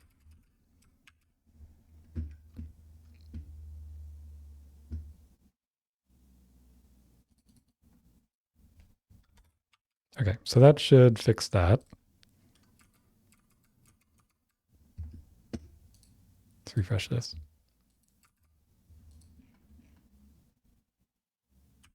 It should fix that, right?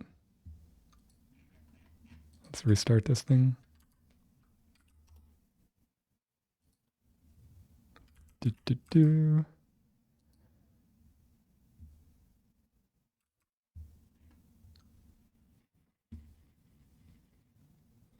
Ambiguous column name. So I guess I need to explicitly say like sites.id. It's kind of a nuisance.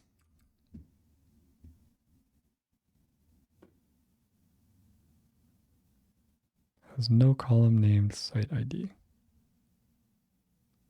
Oh, yeah, okay. So we need to delete our database again.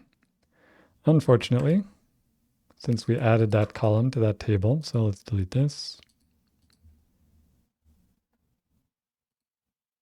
Oh, right, I have it open over here. Got to close that. I could have just deleted the tables in Table Plus, I guess, and left the actual database, but I didn't.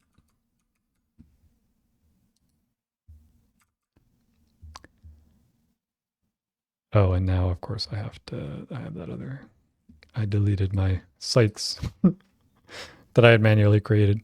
Let's just add like db.run insert into sites values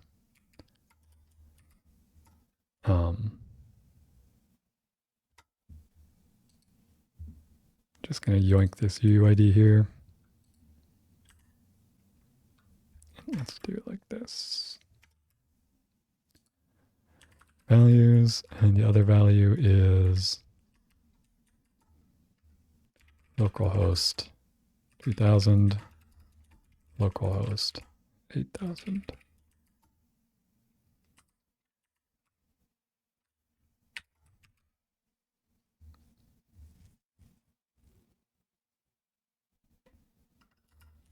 On conflict,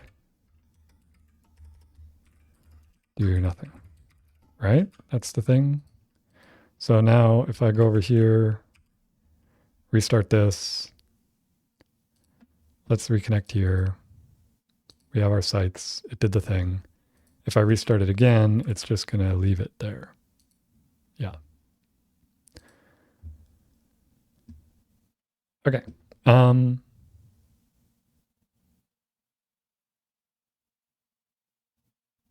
Let's see now what is going on here again if I refresh this. So that time it worked. The error that we were seeing before, though, if we scroll up here, invalid type, expected object received null.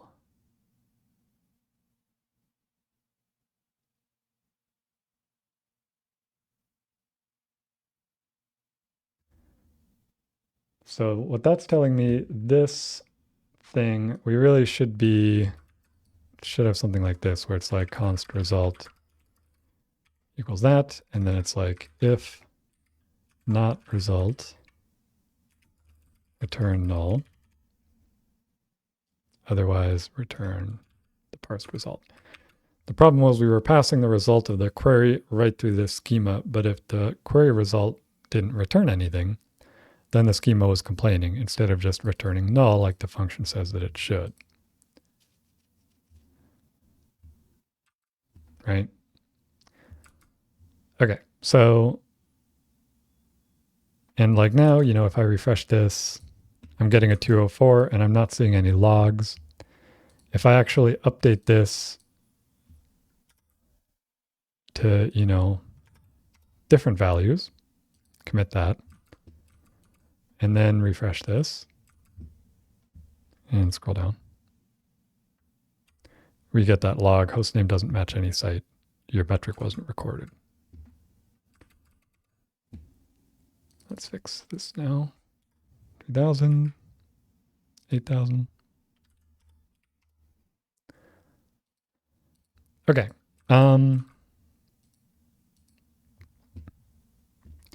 Let's stage this, fix. Oh, don't even need that.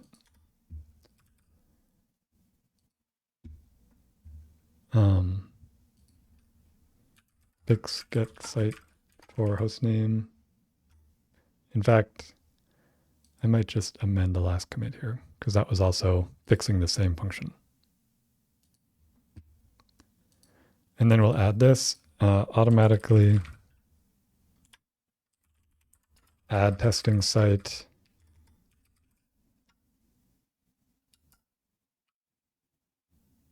until we build UI to manage. Okay. Okay, so that's great. But what I actually wanted to see was for the no script, what the host was going to be. And so host here is localhost 3000, which is the host of this, not the host of the whole page. The referrer, on the other hand, has the host of the whole page.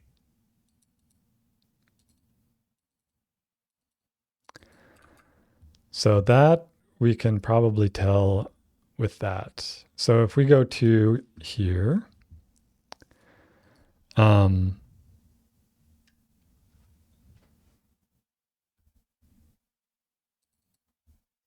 refer,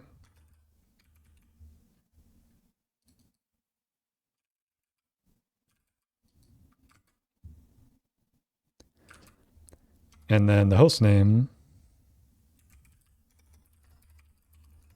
is something like new URL refer dot host name. And really,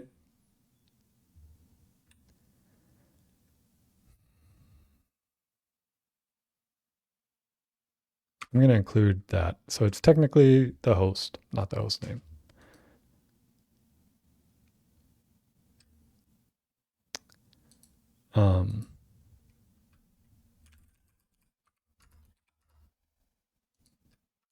Otherwise, no. So with that, our host name should actually be correct. And let's fix this so that we can tell that.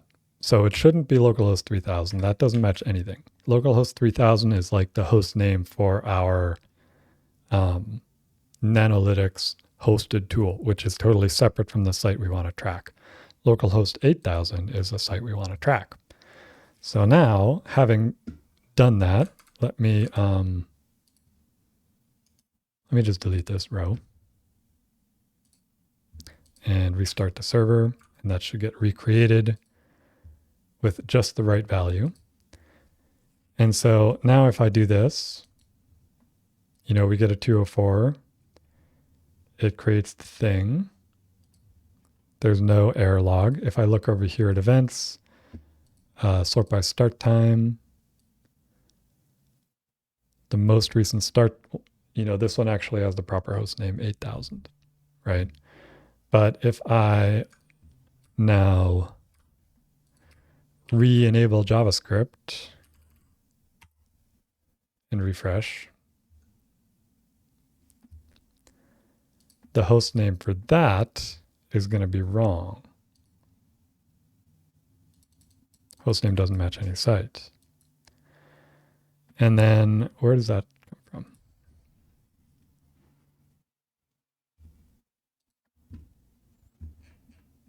Should be like host name doesn't match any site, host name, and then what? Why did something else get logged here? Oh, the finish one.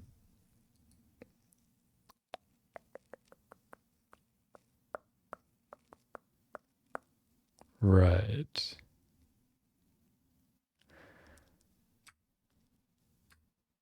So the problem here, I believe, is this update event.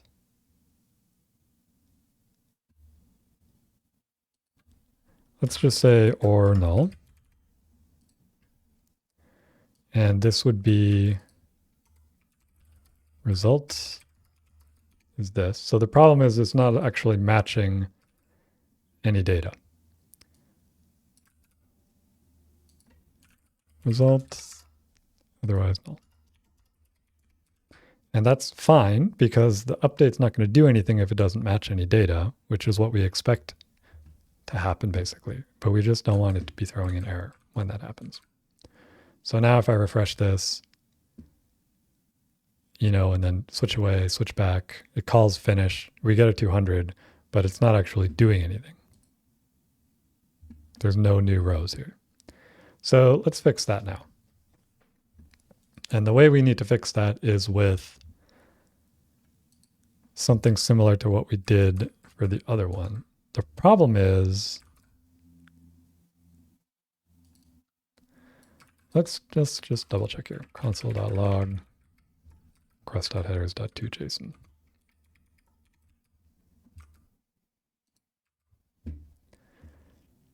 Okay, so here we actually see origin is right. What even is origin? Why is that right, but the other one's not? Host is not right because that's the host that it's going to. Origin, I guess that makes sense. Maybe I should be using origin instead of refer up here as well. In any case, let's use that down here.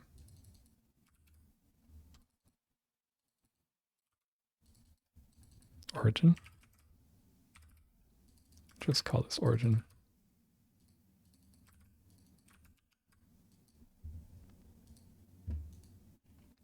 Okay, so now if I refresh this here, it's actually going to work, you know, and we didn't get an error. And if we look over here, we're going to have that new entry showing up.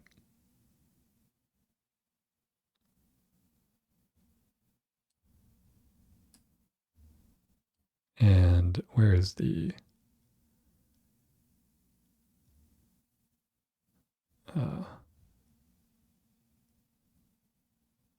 host name? Oh, it's over there, right? Localhost 8000. Yeah. So I probably want to use origin up here as well instead of refer. And just make sure that works too.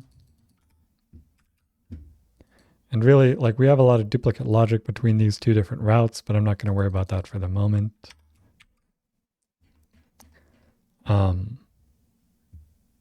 So let's double check that works. We can disable JavaScript, refresh, hits no script, you know, our request header. This says it includes host. It says it includes refer. It doesn't mention origin here at all. If I look over here, it also doesn't mention it here.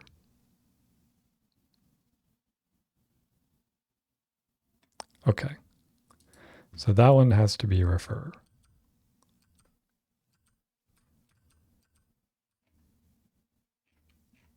So maybe this one should be refer too. But I kind of prefer origin. It's probably only sending origin because this is like an AJAX request. It's like the origin, which is sometimes used for security stuff when executing JavaScript. Whatever. All right. In any case, it seems to be working.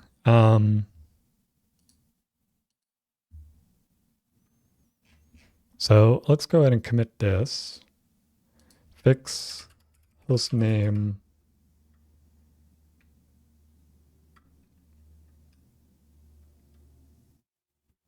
Check to use origin refer instead of host.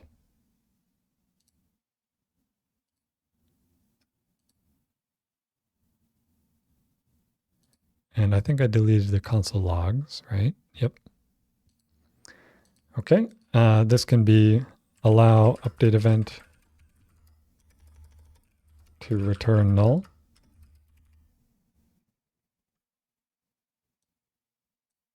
Let's add that. And this one will be adjust testing site to only use proper hostname. Sure.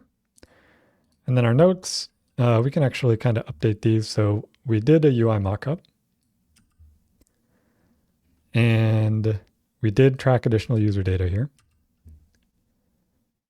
And that's pretty much it in terms of what's actually on our markup. Okay, and we didn't really get to implementing the mockup, but that's all right. That's why it's in the repo waiting for us for next time. We now have the data model set up to pretty much do all of the stuff on the front end that we want to do, so we can get to that next week.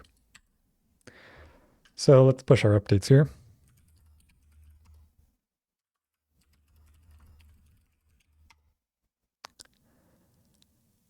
Cool. And with that, it's going to be it. I'll see you next week.